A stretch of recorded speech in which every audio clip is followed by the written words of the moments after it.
Interesting Nobel story में आपका स्वागत है। Part 51 how dared to abuse my wife. Hi guys, कैसे हैं आप सब? उम्मीद है अच्छे होंगे। तो चलिए बिना देरी की है शुरू करते हैं कहानी का आज का एपिसोड। रात का वक्त, मल्होत्रा मैंशन। सभी लोग लिविंग रूम में बैठे हुए थे। संगीता और कौशल्या जी बिल्कुल किसी महारानियों की तरह बिहेव कर रही थी। वह बार बार घर के सर्वेंट को ऑर्डर दे रही थी। आरजू भी उनसे कुछ दूरी पर बैठी हुई थी। उसका दिल तो कर रहा था कि वह इन दोनों को धक्के मारकर घर से निकाल दे, पर एहसास ने उसे चुप रहने के लिए कहा था। वह नहीं चाहती थी कि आरजू इस तरह से बड़ी बुआ जी के साथ बदतमीजी से बात करे। संगीता और कौशल्या जी अभी भी एहसास को नीचा दिखाने का मौका नहीं छोड़ रही थी, पर एहसास उन दोनों को ऐसे इग्नोर कर रही थी जैसे उसने उन दोनों को देखा ही ना हो। एहसास चुपचाप आरजू के साथ बात कर रही थी। अंशुमान दोनों इस वक्त स्टडी रूम में थे। वही दक्ष अपनी फिल्म की शूटिंग के लिए बाहर गया हुआ था। जज्बात अभी तक वापस नहीं आया था। आरजू अभी एहसास के साथ बात कर ही रही थी कि तभी उसका मोबाइल बजने लगा। मोबाइल की आवाज सुनकर उसने मोबाइल पर फ्लैश हो रहे नाम को देखा। ये साक्षी का कॉल था। साक्षी का कॉल देख अगर आरजू ने कॉल उठाते हुए कहा, बोल मेरी डायन। आरजू के मुंह से खुद के लिए डायन सुनकर आरजू ने गुस्से से कहा, तू है डायन कामिनी? मैंने तुझे बोला था कि मुझे नोट्स चाहिए, तूने अभी तक मुझे नोटिस नहीं दिए। साक्षी की बात सुनकर आरजू को अचानक से याद आया कि उसे साक्षी को नोट्स देने थे, क्योंकि वह कुछ दिनों से कॉलेज नहीं आ रही थी। उसने कहा, ठीक है कल ले लेना।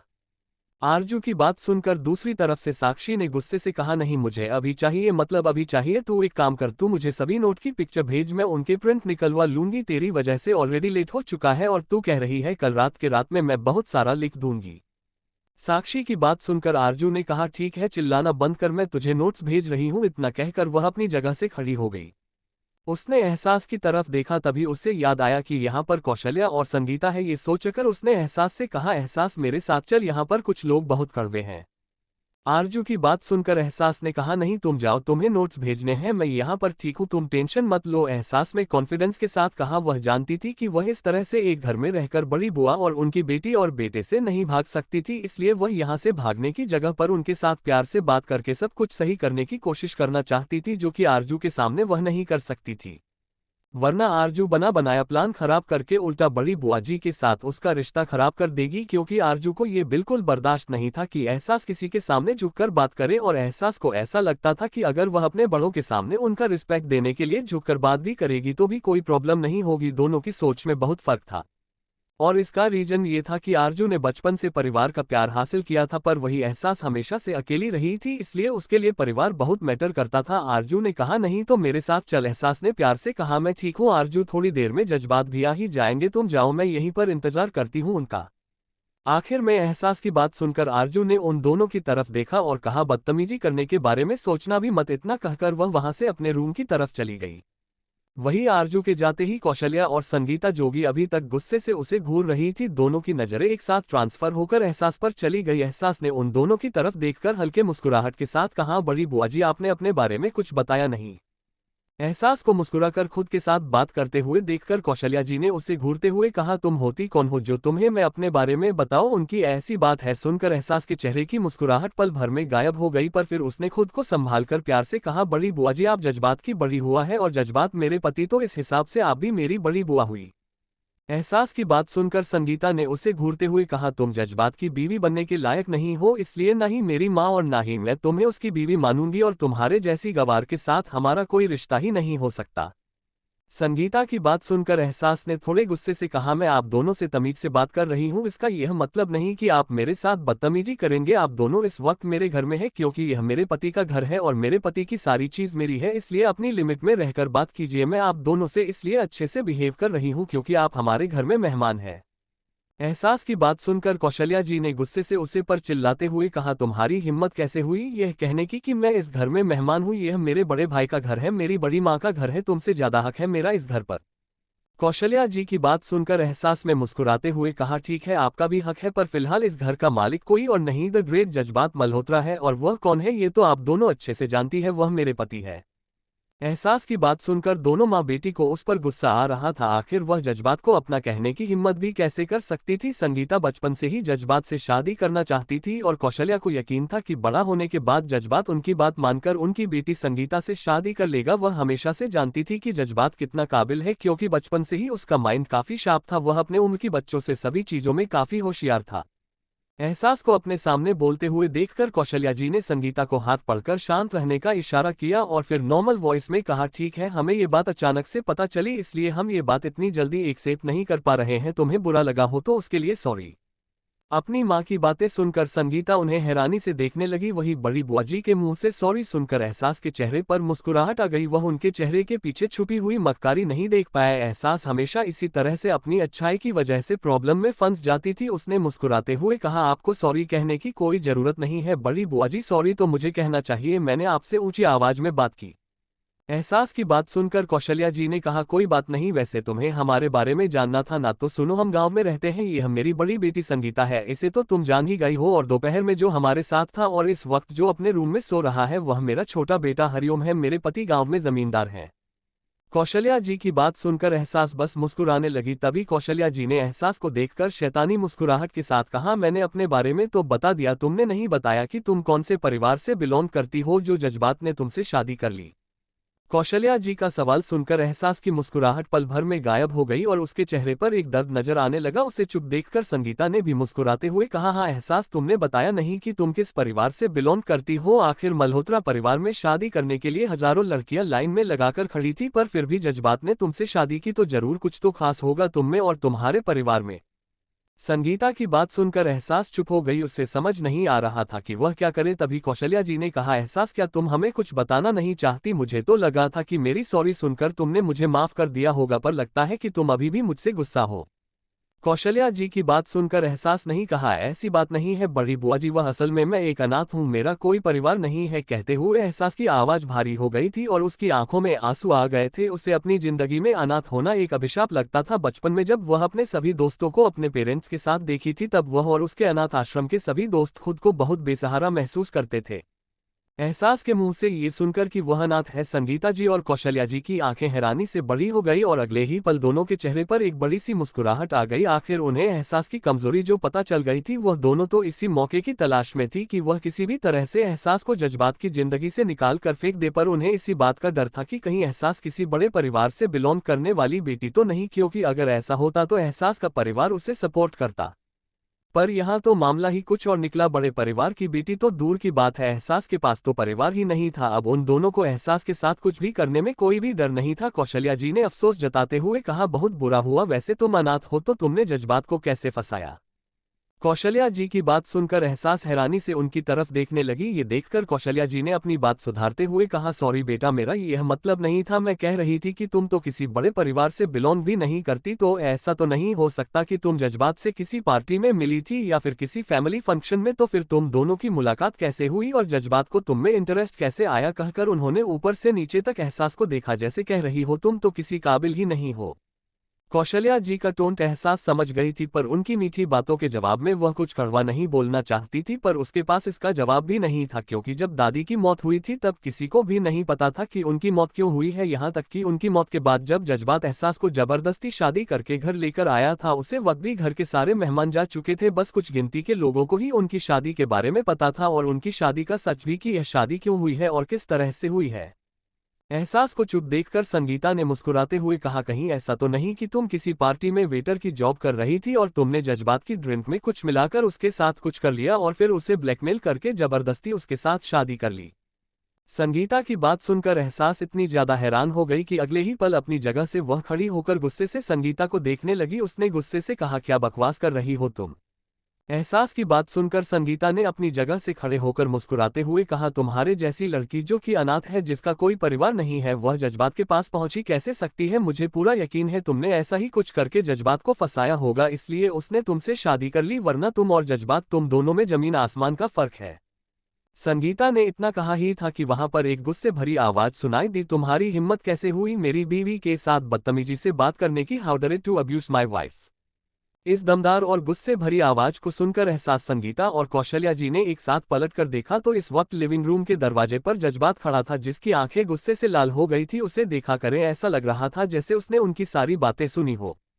जज्बात को देखकर एहसास की आंखों में आंसू आ गए। वहीं संगीता और कौशल्या दोनों के चेहरे पर घबराहट नजर आने लगी। संगीता ने कुछ कहने की कोशिश की, तब तक जज्बात तेज कदमों से चलता हुआ उसके पास आ गया। संगीता को लगा कि जज्बात उसके पास आएगा, पर जज्बात ने उसे इग्नोर किया और एहसास के पास आकर उसे अपनी बाहों में लेकर प्यार से कहा, क्या हुआ? जज्बात की बाहों में जाते ही एहसास ने उसे मजबूती से पकड़ लिया और उसके सीने पर अपना सर रखकर फूट फूट कर रोने लगी। उसे इस तरह से रोते हुए देखकर जज्बात का गुस्सा और भी ज्यादा बढ़ गया। वह गुस्से से संगीता को देखने लगा जैसे उसका खून कर देगा। संगीता ने जब जज्बात की गुस्से से लाल आंखें देखी उसे घबराहट होने लगी। उसने खुद से कहा, हे भगवान, ये तो बचपन से भी ज्यादा हैंडसम हो गया है, पर साथ में डरावना भी। यह मुझे ऐसे क्यों देख रहा है। वहीं कौशल्या जी ने जब देखा कि जज्बात कितने ज्यादा गुस्से में है और उनकी बेटी की तरह ही देख रहा है, उन्होंने बात संभालने के लिए प्यार से कहा, जज्बात बेटा, तुमने आने में बहुत देर लगा दी, देखो हम तुमसे मिलने के लिए आ गए। संगीता जी की आवाज सुनकर जज्बात ने पलटकर उनकी तरफ देखा, पर उसकी आंखों में अभी भी गुस्सा था। संगीता जी कुछ कहना ही वाली थी कि जज्बात ने चिल्लाते हुए कहा, मैंने पूछा कि तुम दोनों की हिम्मत कैसे हुई मेरी बीवी के साथ बदतमीजी से बात करने की। Chapter 52 because I love you wifey. Rinki Batra underscore first of all, ना मैं खुद को ज्यादा समझदार समझता हूं ना ही आपको ज्यादा बेवकूफ। रही बात शादी की, तो मैं स्टार्टिंग में ही कहा था कि कौशल्या जज्बात के फादर की रियल सिस्टर नहीं है। और दूसरी बात, मुझे नहीं पता कि आप लोगों में होती है या नहीं होती है, बट मैं खुद भी हिंदू हूं और हमारे यहाँ पे मामा के बच्चे बुआ के बच्चों से शादी कर सकते हैं। जज्बात की गुस्से भरी आवाज सुनकर संगीता और कौशल्या दोनों की हालत खराब हो गई थी। दोनों ही कुछ बोलने की कंडीशन में नहीं थी। वही एहसास जज्बात को देख रही थी। उसने जज्बात को रोकने की कोशिश की। वह नहीं चाहती थी कि उसकी वजह से जज्बात के रिश्ते उसके परिवार के साथ खराब हो। एहसास ने धीरे से जज्बात का हाथ पकड़कर कहा, नहीं। एहसास की तरफ देखकर जज्बात ने गुस्से से कहा, तुम मुझे रोकने की कोशिश भी मत करना। मैं ये बिल्कुल बर्दाश्त नहीं कर सकता कि कोई मेरे घर में आकर मेरी वाइफ के साथ बदतमीजी से बात करे। जज्बात का गुस्सा देखकर एहसास भी डर गई। उसने जज्बात को दोबारा रोकने की कोशिश नहीं की और चुपचाप खड़ी होकर देखने लगी कि आप आगे क्या होगा। वह ऐसा होने तो नहीं देना चाहती थी, पर जज्बात इस वक्त सच में बहुत डरावना लग रहा था। आरजू भी तब तक साक्षी को नोट्स भेजकर वापस नीचे आ रही थी। उसने जैसे ही देखा कि जज्बात संगीता और कौशल्या जी को कुछ कह रहा है, उसने खुद से कहा, कहीं इन दो जोकरों ने फिर से एहसास को परेशान करने की कोशिश तो नहीं की। अगर ऐसा किया होगा तो मैं तो आज ही नहीं छोड़ने वाली, और वैसे भी भाई भी आज ने छोड़ने के मूड में नहीं लग रहे हैं। सोचकर आरजू मुस्कुराते हुए नीचे आ गई। नीचे आकर उसने देखा जज्बात ने संगीता को घूरते हुए कहा, क्या कह रही थी तुम मेरी वाइफ को कि वह अनाथ है, उसका कोई स्टेटस नहीं है, उसने मुझे फंसाया है। तुम होती कौन हो उसके साथ इस तरह से बदतमीजी से बात करने वाली। अगर बड़े दादाजी ने तुम्हारी मॉम को अडॉप्ट नहीं किया होता तो इस वक्त तुम्हारी मॉम भी अनाथों की तरह जिंदगी की रही होती। संगीता, जो कि पहले ही जज्बात की बात सुनकर घबरा चुकी थी, जैसे ही उसने जज्बात की आगे की बात सुनी उसकी कुछ बोलने की हिम्मत नहीं हुई। वह अच्छे से जानती थी कि उसकी मां मल्होत्रा परिवार की रियल बेटी नहीं है, बल्कि उनकी मां तो बचपन में जज्बात के दादाजी के बड़े भाई को रास्ते पर भटकती हुई मिल गई थी। उससे वक्त पर वह उसे अपने घर ले आए थे और उसकी परवरिश उन्होंने अपनी बेटी की तरह की थी। वही जज्बात की बात सुनकर कौशल्या जी की आंखों में गुस्सा नजर आने लगा। उन्होंने गुस्से से कहा, तुम हमारे साथ इतनी बदतमीजी से बात नहीं कर सकते हो जज्बात, भूलो मत हम तुम्हारी बड़ी बुआ है। कौशल्या जी की बात सुनकर जज्बात ने हंसते हुए कहा, बड़ी बुआ जी, शायद आप भूल रही है कि आप मेरी सगी बड़ी बुआ नहीं है। फिर भी मैं आपकी रिस्पेक्ट करता था, पर आपको लगता है कि आप मेरे सामने मेरी वाइफ की इंसल्ट करेंगे और फिर भी मैं आपकी रिस्पेक्ट करूंगा। सीरियसली इतनी बड़ी गलतफहमी आपको कब से हो गई? मुझे तो लगता था कि आप काफी शातिर औरत है, पर आज आपकी बात सुनकर मुझे लग रहा है कि आपसे ज्यादा बेवकूफ औरत कोई हो ही नहीं सकती। जज्बात के मुंह से अपनी बेइज्जती सुनकर कौशल्या जी को हद से ज्यादा गुस्सा आ रहा था, पर वह जानती थी कि जो कुछ भी जज्बात कह रहा है वह सच है और उनकी इतनी औकात नहीं थी कि वह जज्बात के सामने अपनी जबान खोलकर उसे गुस्सा दिलाने की हिम्मत कर सके। उन्हें चुप देखकर जज्बात ने मुस्कुराते हुए कहा, अब आए ना आप अपनी असली औकात पर। मेरी वाइफ को उसकी औकात याद दिलाने से पहले आप अपनी औकात याद कर लेना। चलो एहसास। इतना कहकर जज्बात ने एक नजर गुस्से से कौशल्या जी की तरफ देखा और संगीता की तरफ देखकर गुस्से से वहां से चला गया। एहसास ने पलटकर संगीता और कौशल्या जी की तरफ देखा तो दोनों नफरत भरी नजरों से उसे ही देख रही थी। एहसास ने जज्बात के हाथ की तरफ देखा जिसने उसके हाथ को मजबूती से पकड़ कर रखा था और वह उसे अपने साथ ऊपर रूम की तरफ लेकर जा रहा था। एहसास ने कुछ नहीं कहा। वही उन दोनों के जाते ही आरजू, जो कि चुप खड़ी थी, उसने हंसते हुए कहा, बड़ी बुआ जी, मुझे बहुत बुरा लग रहा है आप दोनों माँ बेटी के लिए। आरजू की बात सुनकर संगीता उसे गुस्से से देखने लगी। आरजू ने मुस्कुराते हुए कहा, वैसे भाई ने बहुत जबरदस्त इंसल्ट की है आपकी। मैंने पहले ही समझाया था कि बेफिजूल में एहसास को परेशान करना बंद कर दीजिए, क्योंकि एहसास भाई की वाइफ है, पर आप दोनों थी कि मेरी बात समझने को तैयार ही नहीं थी। अब जब भाई ने आपके सामने एहसास के बारे में सब कुछ क्लियर कर दिया है तो उम्मीद है कि अब आप दोनों जितने दिन तक यहाँ पर हैं मुफ्त की रोटियां तोड़ने के लिए चुपचाप रहेगी, बेफिजूल में कलेश करने की कोशिश नहीं करेगी। इतना कहकर आरजू मुस्कुराते हुए वहां से चली गई। वहीं उन सब के जाने के बाद लिविंग रूम में सर्वेंट के अलावा बस संगीता और कौशल्या जी मौजूद थी। संगीता ने पलटकर कौशल्या जी की तरफ देखकर गुस्से से कहा, माँ आपने देखा जज्बात ने, आरजू ने और उस एहसास ने हमारी किस तरह से इंसल्ट की। मुझे ऐसा लग रहा है जैसे हमारी कोई औकात ही नहीं है। संगीता की बात सुनकर कौशल्या जी ने उसकी तरफ देखा पर कुछ नहीं कहा। अपनी माँ को चुप देखकर संगीता ने गुस्से से कहा, माँ को सोचिए वरना ये लोग कल हमें धक्के मारकर यहाँ से निकाल सकते हैं। संगीता की बात सुनकर कौशल्या ने गुस्से से कहा, मुझे पता है कि अब मुझे क्या करना है। मुझे कभी नहीं लगा था कि जज्बात मेरे साथ इतनी बदतमीजी से बात करेगा, पर मैं जानती हूँ कि उसे मैं कैसे कंट्रोल कर सकती हूँ। कहते हुए उनके चेहरे पर एक शातिर मुस्कुराहट आ गई। उन्होंने संगीता की तरफ देखा और कहा, चलो मेरे साथ। कौशल्या जी की बात सुनकर संगीता ने उनकी तरफ देखा। कौशल्या ने उसका हाथ पकड़ा और उसे लेकर अपने रूम की तरफ चली गई। संगीता ने भी ज्यादा कुछ नहीं पूछा और चुपचाप अपनी माँ के साथ ऊपर अपने रूम में आ गई। दूसरी तरफ जज्बात के रूम में जज्बात ने एहसास को लाकर रूम में गुस्से से दीवार से सटाते हुए कहा, जब वह दोनों तुम्हारी इंसल्ट कर रही थी तो तुम चुपचाप उनकी बातें कैसे सुन सकती हो, बोलो। एहसास जज्बात इस वक्त बेहद गुस्से में लग रहा था। जज्बात का गुस्सा देखकर एहसास इतनी ज्यादा घबरा गई कि उसके मुंह से कुछ निकालना ही बंद हो गया। वही एहसास को चुप देखकर जज्बात ने गुस्से से कहा, मैंने कुछ पूछा है? वह दोनों तुम्हारी इंसल्ट कर रही थी और तुम चुपचाप उनकी बातें क्यों सुन रही थी? क्या तुम्हारी मुंह में जुबान नहीं है? जज्बात का गुस्सा दिखाकर एहसास की आंखों से आंसू गिरने लगे। जज्बात जो कि हद से ज्यादा गुस्से में था क्योंकि वह ये बर्दाश्त नहीं कर सकता था कि कोई उसकी प्यारी वाइफ की इंसल्ट करे। जैसे ही उसने एहसास की आंखों में आंसू देखे वह शांत हो गया। उसने एहसास को अपने सीने से लगाकर प्यार से कहा, आई एम सॉरी, मैंने तुम पर गुस्सा किया। रोना बंद करो, मैं तुम्हारी आंखों में आंसू नहीं देख सकता। जज्बात की बात सुनकर एहसास और भी फूट फूट कर रोने लगी। उसने रोते हुए जज्बात को मजबूती से पकड़ लिया। जज्बा ने भी उसे खुद के सीने से लगाकर प्यार से शांत करने की कोशिश की। कुछ देर बाद एहसास आखिर शांत हो गई। जज्बात ने प्यार से कहा, एहसास, मैं नहीं चाहता कि कोई भी तुम्हारी इंसल्ट करे और तुम चुपचाप उसकी बातें सुनती रहो। मैं चाहता हूं कि तुम लोगों को जवाब देना सीखो। तुम कोई नॉर्मल इंसान नहीं हो। तुम जज्बात मल्होत्रा की वाइफ हो। तुम्हारे पीछे मल्होत्रा सरनेम लगा हुआ है। मल्होत्रा सरनेम का मतलब समझती हो ना तुम? तुम्हारा स्टेटस तुम्हारे सामने बात करने वाले लोगों से लाख गुना ऊंचा है। मैं यह इसलिए नहीं कह रहा हूं कि मुझे घमंड है कि मैं मल्होत्रा परिवार से बिलोंग करता हूं, बल्कि मैं इसलिए कह रहा हूं क्योंकि मैं ये बर्दाश्त नहीं कर सकता कि कोई मेरी प्यारी वाइफ की इंसल्ट करे। अगली बार से अगर किसी ने भी तुम्हारे साथ बदतमीजी से बात करने की कोशिश की, चाहे फिर वह मैं ही क्यों ना हूं, तुम किसी की बदतमीजी बर्दाश्त नहीं करोगी। प्रॉमिस करो मुझसे। जज्बात की बात सुनकर कि उसे उसकी इतनी परवाह है, एहसास को अपने दिल में गर्माहट महसूस हुई। जब से जज्बात बदल था उसे अपनी किस्मत पर यकीन नहीं होता था कि कोई उसे इतना प्यार कर सकता है। उसने आंसू भरी आंखों से जज्बात की तरफ देखा और उसके हाथ में अपना हाथ देकर रोते हुए कहा, हम प्रॉमिस करते हैं, हम सच में किसी के सामने नहीं हारेंगे, सबको मुंह तोड़ जवाब देंगे, पर आप हमसे प्रॉमिस करो कि आप हमें इस तरह से डांटोगे नहीं। एहसास की बात सुनकर जज्बात ने कहा, मैं ये प्रॉमिस नहीं कर सकता क्योंकि तुम बेवकूफ़ लड़की कभी भी ऐसी हरकतें करती रहती हो कि उसकी बात मुझे तुम्हें डांटना पड़ता है। इसलिए जब तक तुम पूरी तरह से स्ट्रांग नहीं बन जाती तब तक मैं तुमसे ये प्रॉमिस नहीं करूंगा। हाँ, मैं ये प्रॉमिस कर सकता हूँ कि मैं बेफिजूल में तुम पर अपना गुस्सा नहीं निकलेगा, पर जब जरूरत होगी तो तुम्हें मेरा गुस्सा बर्दाश्त करना ही होगा। जज्बात की बात सुनकर एहसास का मुंह बन गया। जज्बात में प्यार से कहा, एहसास, तुम छोटी छोटी बातों पर क्यों रोने लगती हो? अगर उन दोनों ने तुम्हें अनाथ कहा भी तो ये रोने वाली बात है थोड़ी थी। जरूरी तो नहीं कि सबके पास सब कुछ हो। दुनिया में ऐसे हजारों बच्चे हैं जिनके पास उनका परिवार नहीं होता, पर वह दिन रात रोते हुए अपनी जिंदगी नहीं बीता सकते।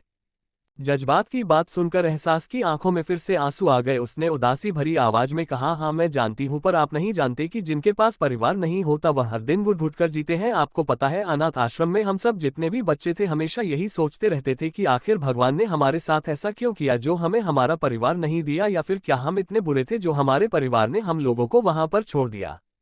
जब हमारे अनाथ आश्रम में ऐसे बच्चे आते थे जिनके पेरेंट्स उनके बर्थडे पर हमें गिफ्ट देते थे, तब हम हमेशा यही सोचते थे कि काश हमारी भी फैमिली होती, पर धीरे धीरे हम लोगों को इस सब की आदत पड़ गई। पर फिर भी जब कोई हमें कहता है कि हम अनाथ हैं तो दिल में दर्द होता है और चाह कर भी मैं अपने इमोशंस को कंट्रोल नहीं कर सकती। एहसास की बात सुनकर जज्बात ने उसे अपने गले से लगाते हुए कहा, कोई बात नहीं, पर आज से तुम ये बात सुनकर नहीं रोने वाली हो। तुमने मुझे प्रॉमिस किया है, क्योंकि अब तुम्हारे पास एक पूरा परिवार है। मैं हूँ, आरजू है, दक्षण शर्मान सब है, इसलिए तुम्हें अब स्ट्रांग बनाना होगा।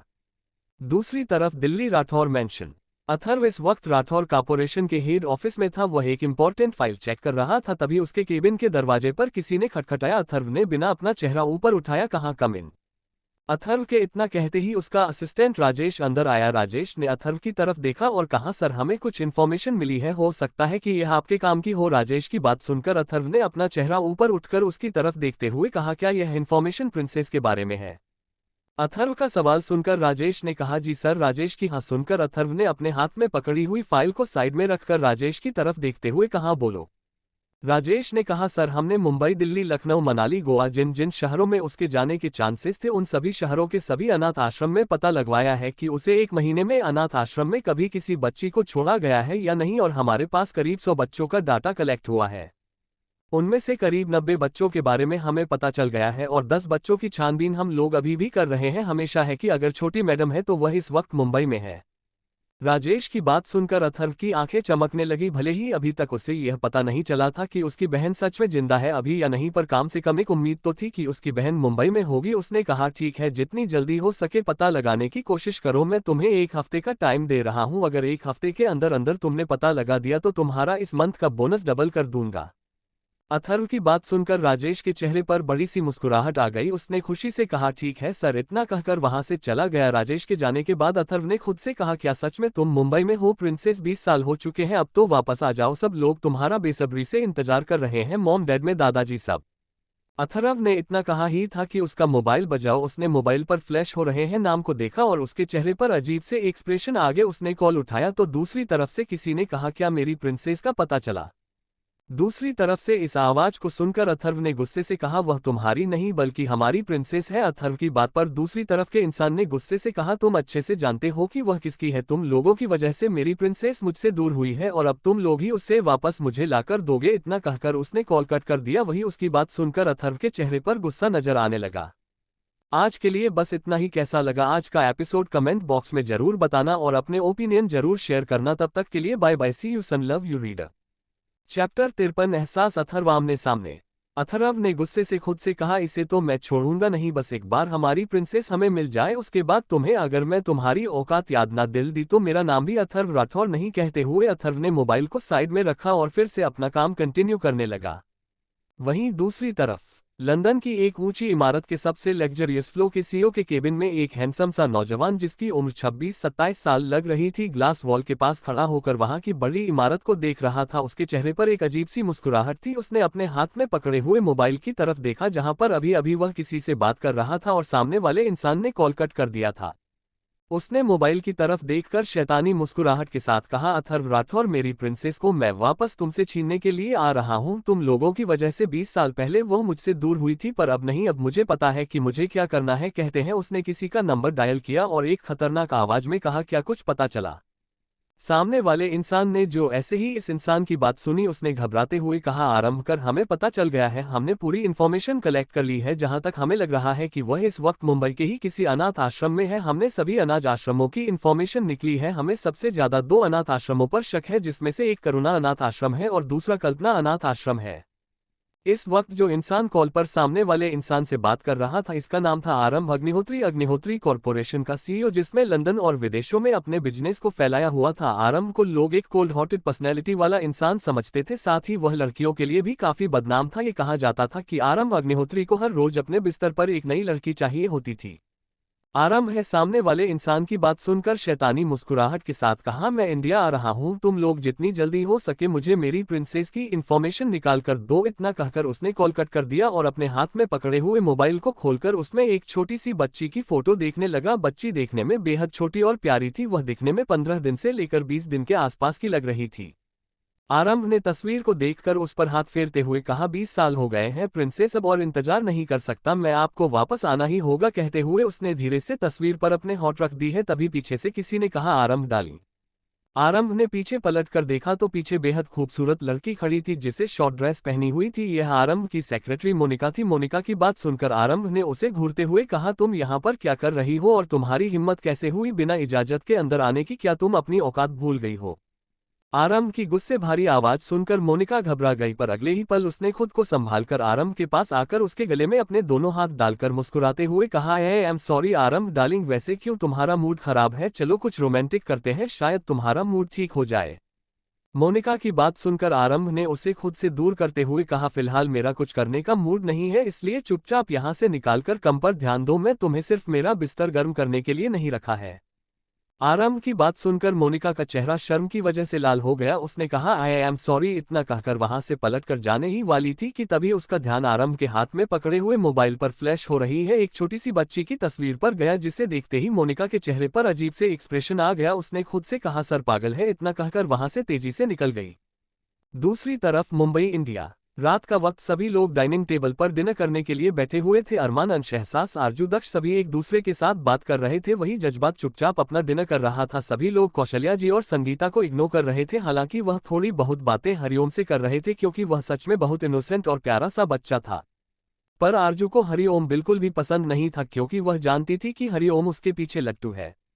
सभी का इस तरह से इग्नोर करना कौशल्या जी और संगीता दोनों को अपनी इंसल्ट लग रही थी, पर वो दोनों गुस्से में कुछ भी गड़बड़ नहीं कर सकती थी, इसलिए चुपचाप वह दोनों अपना डिनर कर रही थी। सभी उन दोनों को इसलिए इग्नोर कर रहे थे क्योंकि आरजू ने उन्हें बता दिया था कि उन लोगों ने किस तरह से जज्बात और एहसास को परेशान किया और एहसास की इंसल्ट की। यह सुनकर कि दोनों माँ बेटी ने उनकी प्यारी एहसास भाभी की इंसल्ट की है, दक्ष, अरमान और अंश तीनों बहुत गुस्से में आ गए थे, पर वह चाहकर भी कुछ नहीं कर सकते थे क्योंकि उन्हें यकीन था कि उनके जज्बात भाई सब कुछ संभाल लेंगे। इसलिए वह तीनों उन दोनों माँ बेटी से बात करने की बिल्कुल भी कोशिश नहीं कर रहे थे। डिनर होने के बाद सभी लोग गार्डन में थोड़ी देर के लिए घूमने के लिए चले गए। संगीता और कौशल्या उनके साथ नहीं गई क्योंकि पहले से ही सभी उन्हें इग्नोर कर रहे थे। वह नहीं चाहती थी कि और भी ये लोग उनकी इंसल्ट करें, इसलिए वह दोनों चुपचाप अपने रूम में चली गई। वही गार्डन में एहसास जज्बात का हाथ पकड़कर घूमते हुए उसके साथ बात कर रहा था। एहसास भी मुस्कुराते हुए चांद को देख रही थी। दोनों के चेहरे पर इस वक्त सुकून नजर आ रहा था। उनसे कुछ दूरी पर चारों भाई बहन एक दूसरे के साथ लड़ाई करते हुए गार्डन में घूम रहे थे। तभी आरजू ने अंश की तरफ देखा और कहा, वैसे तुम्हारी पेशेंट का क्या हाल है, अब वह ठीक है? आरजू का सवाल सुनकर अंश के चेहरे की मुस्कुराहट अचानक से गायब हो गई। तभी अरमान ने पूछा, कौन से पेशेंट और क्या हुआ है? अरमान की बात पर अंश ने कहा, तुम्हें फेमस एक्ट्रेस और मॉडल और बजाज कॉर्पोरेशन के सीईओ विजय बजाज की बेटी हंसिका बजाज पता है? अंश का सवाल सुनकर दक्ष और अरमान ने एक साथ कहा, हाँ। तभी दक्ष ने कहा, मैं तो नेक्स्ट मूवी में हंसिका बजाज के साथ काम भी करने वाला था, क्या हुआ उसे? दक्ष और अरमान की बात सुनकर आरजू और अंश ने एक दूसरे की तरफ देखा। अंश ने कहा, उस पर एसिड अटैक हुआ है जिस वजह से उसका 30% चेहरा जल गया है। अंश की बात सुनकर अरमान और दक्ष पूरी तरह से हैरान हो गए। दक्ष ने कहा, क्या? पर उसके साथ ऐसा किसने किया? वह तो काफी पावरफुल बैकग्राउंड से बिलोंग करती है। दक्ष के सवाल पर अंश ने कहा, मुझे नहीं पता, वह आज पूरी तरह से पागल हो गई थी। कल से वह बेहोश थी और जैसे ही उसे होश आया और पता चला कि उसके साथ क्या हुआ है, वह बार बार सुसाइड करने की कोशिश कर रही थी। हमने जैसे तैसे उन्हें शांत किया है। अंश की बात सुनकर दक्ष, अरमान और आरजू को हंसिका के लिए बहुत बुरा लगा। पहले ही वह उसे नहीं जानते थे, पर फिर भी इंसानियत के नाते उसके लिए बुरा लगा, नॉर्मल बात थी।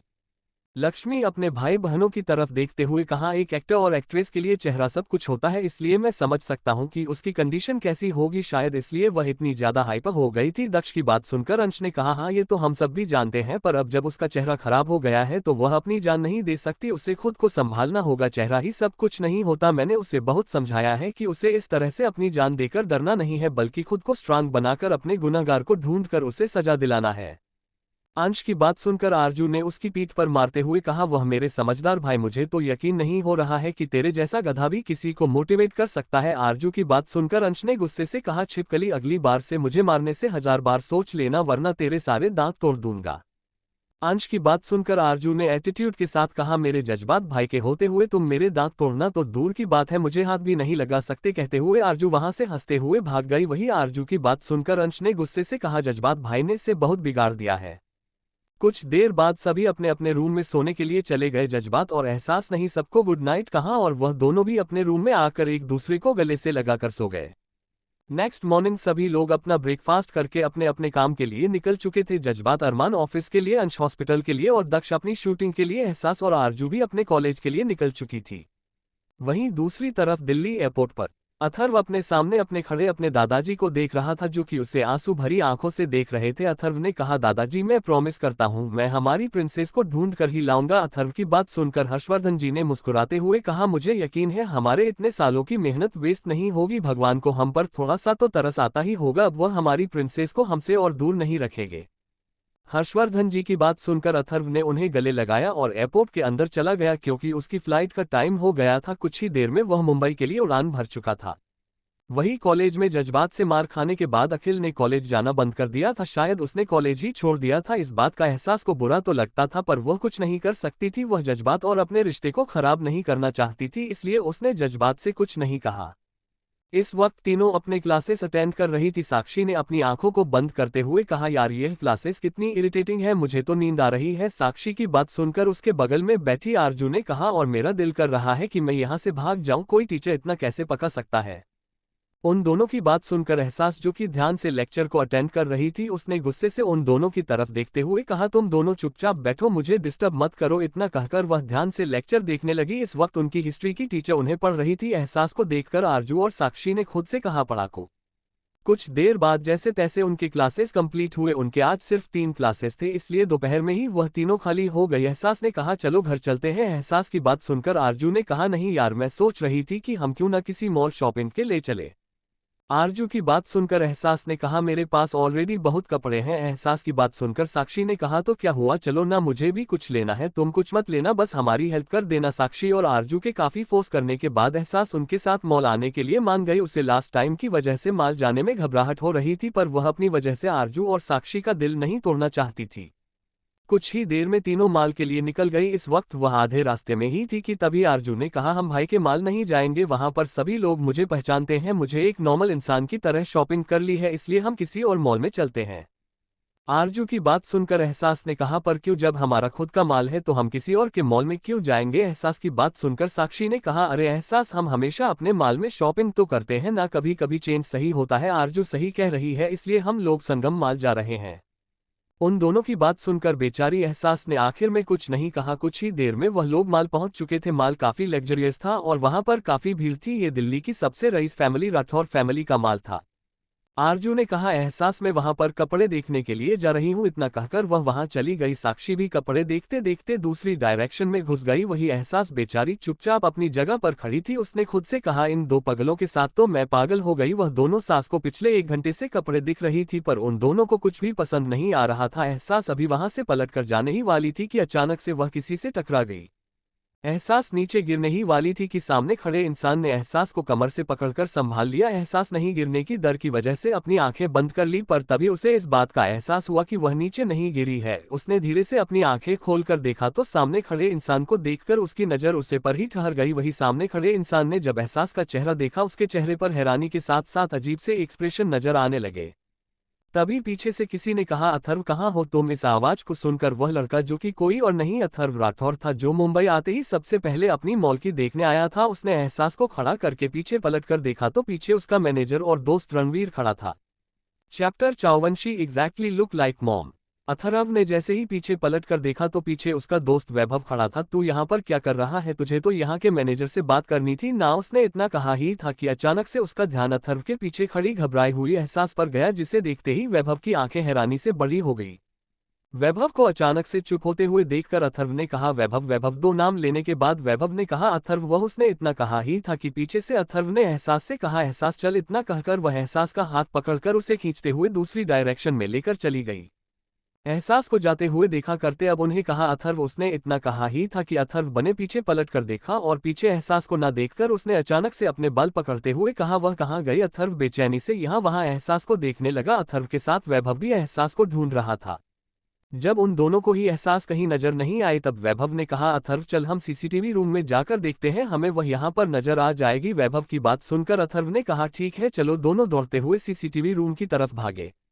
वही एहसास को चुप देखकर आरजू ने पूछा, क्या हुआ है तुझे, तू चुपचाप क्यों बैठी हुई है। आरजू के सवाल पर एहसास को थोड़ी देर पहले कोई टक्कर याद आ गई। अथर्व जिस तरह से उसे देख रहा था, उसे वह उसकी नजरें अजीब सी लग रही थी। ना ही उसे उन नजरों में खुद के लिए बुरी नीयत नजर आई, ना ही कुछ और। उसे तो एक अजीब सा एहसास हो रहा था, जो कि उसे कभी जज्बात के साथ भी नहीं हुआ। उसके चेहरे पर काफी कॉम्प्लिकेटेड एक्सप्रेशन नजर आ रहे थे, जिसे देखकर आरजू ने दोबारा एहसास को हिलाते हुए कहा, क्या हुआ है तुझे।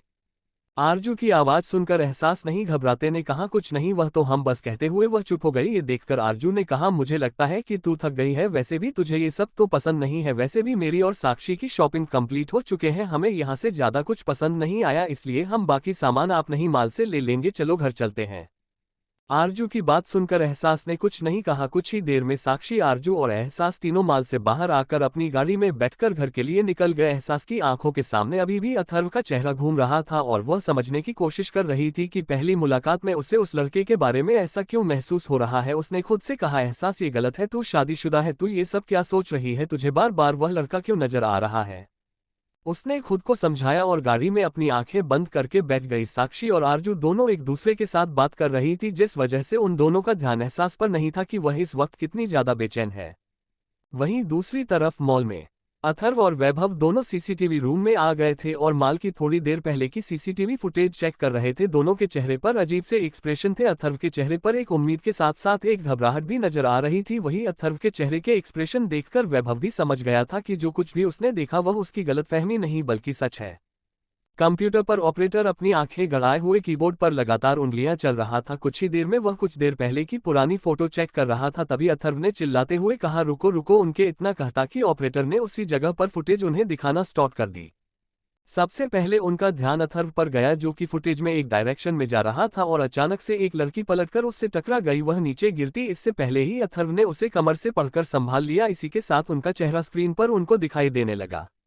वही स्क्रीन पर एहसास का चेहरा देखते ही वैभव ने अथर्व से कहा, अथर्व ये तो कहते हुए वह चुप हो गया और अथर्व के चेहरे के एक्सप्रेशन देखने लगा, जो कि इस वक्त काफी ज्यादा खुश नजर आ रहा था। अथर्व ने वैभव के पास आकर उसे गले से लगाते हुए कहा, she exactly look like mom.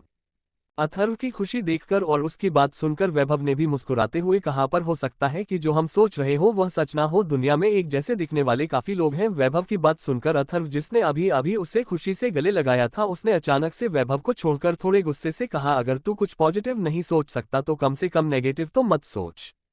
अगर दुनिया में एक जैसे दिखने वाले हजारों लोग ही भी हैं तो भी मेरे पास एक उम्मीद है और मैं जब तक पता नहीं लगा लेता मैं हार नहीं मानूंगा। मुझे जितनी जल्दी हो सके इसके बारे में इन्फॉर्मेशन चाहिए, कहकर उसने स्क्रीन पर नजर आ रही एहसास की तरफ उंगली की।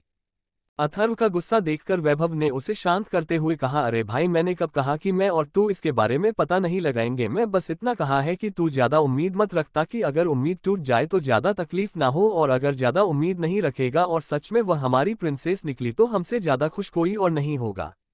वैभव की बात सुनकर अथर्व ने कहा, वैभव तुम इस वक्त मेरे दिल में क्या चल रहा है, मुझे कैसा महसूस हो रहा है नहीं समझ सकते। पिछले 20 साल से मैंने अपने पूरे परिवार को दर्द में देखा है। मॉम डैडी को दिन रात रोते हुए देखा है, दादाजी को खुद को कोसते हुए देखा है। मेरा बचपन अपने परिवार को दर्द को बर्दाश्त करते हुए देखते हुए गुजरा है।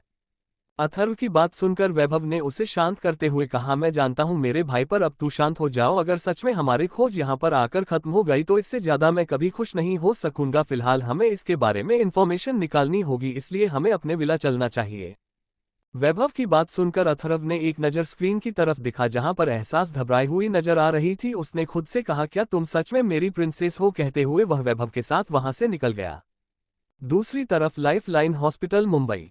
हंसिका इस वक्त अपने नॉर्मल वार्ड में लेटी हुई थी। विजय जी और हर्षित थोड़ी देर पहले ही उससे मिलकर गए थे। हंसिका का चेहरा अभी भी पत्तियों से ढका हुआ था, बस उसकी आंखें और उसके होंठ खुले हुए थे। वह इस वक्त कुछ सोच रही थी। तभी वार्ड का दरवाजा खुला। हंसते अपना चेहरा ऊपर उठकर देखने की कोशिश की, पर वह हिल नहीं पाए। उसका ध्यान वार्ड से अंदर आ रही एक नर्स पर गया, जिसे देखकर वह चुपचाप दोबारा से लेटते हुए सोचने लगी कि अब उसकी लाइफ में उसे क्या करना है। उसका सपना तो अब कभी बुरा नहीं हो सकता था, क्योंकि चाहे वह किसी भी तरह से सर्जरी क्यों न कर ले, उसका चेहरा पहले की तरह ब्यूटीफुल नहीं हो सकता था। हंसिका जो हमेशा अपने ही गुरूर में रहती थी, जिसे किसी से कोई मतलब नहीं होता था, जो किसी को नीचा दिखाने से पहले कभी एक बार भी नहीं सोचती थी, अब वह किसी से बात भी नहीं करना चाहती थी। उसे याद आ रहा था कि किस तरह से उसने कॉलेज में न जाने कितनी ही लड़कियों को उसने इसी तरह से टॉर्चर किया है। जब भी कोई उसे परेशान करता है या उसके सामने कुछ कहने की कोशिश करता, हंसिका ने उन्हें किडनैप करवाने से लेकर उन्हें डराना धमकाना सब कुछ किया था। आज उसे एहसास हो रहा था कि बुरे कर्मों का फल आपके पास लौटकर जरूर आता है। उसे याद आ रहा था कि उसकी क्लास की एक सिंपल सी लड़की थी, जो कि बाकी लड़कियों की तरह उसके पीछे नहीं घूमती थी। इसी बात की वजह से गुस्से में आकर हंसिका ने उस लड़की को पूरे कॉलेज के सामने बेइज्जत किया था। वह एक मिडिल क्लास परिवार से बिलोंग करने वाली एक नॉर्मल सी लड़की थी, जिसके सपने बहुत बड़े बड़े थे। वह सिर्फ पढ़ाई करती थी, पर हंसिका के इस तरह से बेइज्जत करने के बाद उसने कॉलेज छोड़ दिया था और गुमसुम से रहने लगी थी। कुछ ही दिनों में डिप्रेशन की वजह से उसने सुसाइड कर लिया था। उसके मरने की न्यूज़ सुनने के बाद भी हंसिका को ज्यादा फर्क नहीं पड़ा था, पर कुछ दिन बाद इस लड़की के पेरेंट्स हंसिका के घर आ गए थे। हंसिका के पापा ने अपनी पावर की वजह से हंसिका को इस मामले से दूर कर दिया था, पर उसके पेरेंट्स जानते थे कि उनकी बेटी की इस हालत की जिम्मेदार हंसिका है। उन्होंने हंसिका से कहा था कि एक दिन तुम भी इसी तरह से तड़पोगी, जीते जी मरना चाहेगी, पर तुम्हें मौत नसीब नहीं होगी। उसे ऐसा लग रहा था जैसे इस लड़की के पेरेंट्स की बद्दुआ की वजह से उसके साथ यह सब कुछ हुआ है। हंसिका अभी अपने ख्यालों में खोई हुई थी, तभी जो नज अभी वार्ड में आई थी उसने खुद से कहा यही वक्त है। इतना सोचकर उसने हंसिका के पास आकर आईवी ड्रिप की तरफ देखा जिसमें ग्लूकोज का पानी खत्म होने ही वाला था।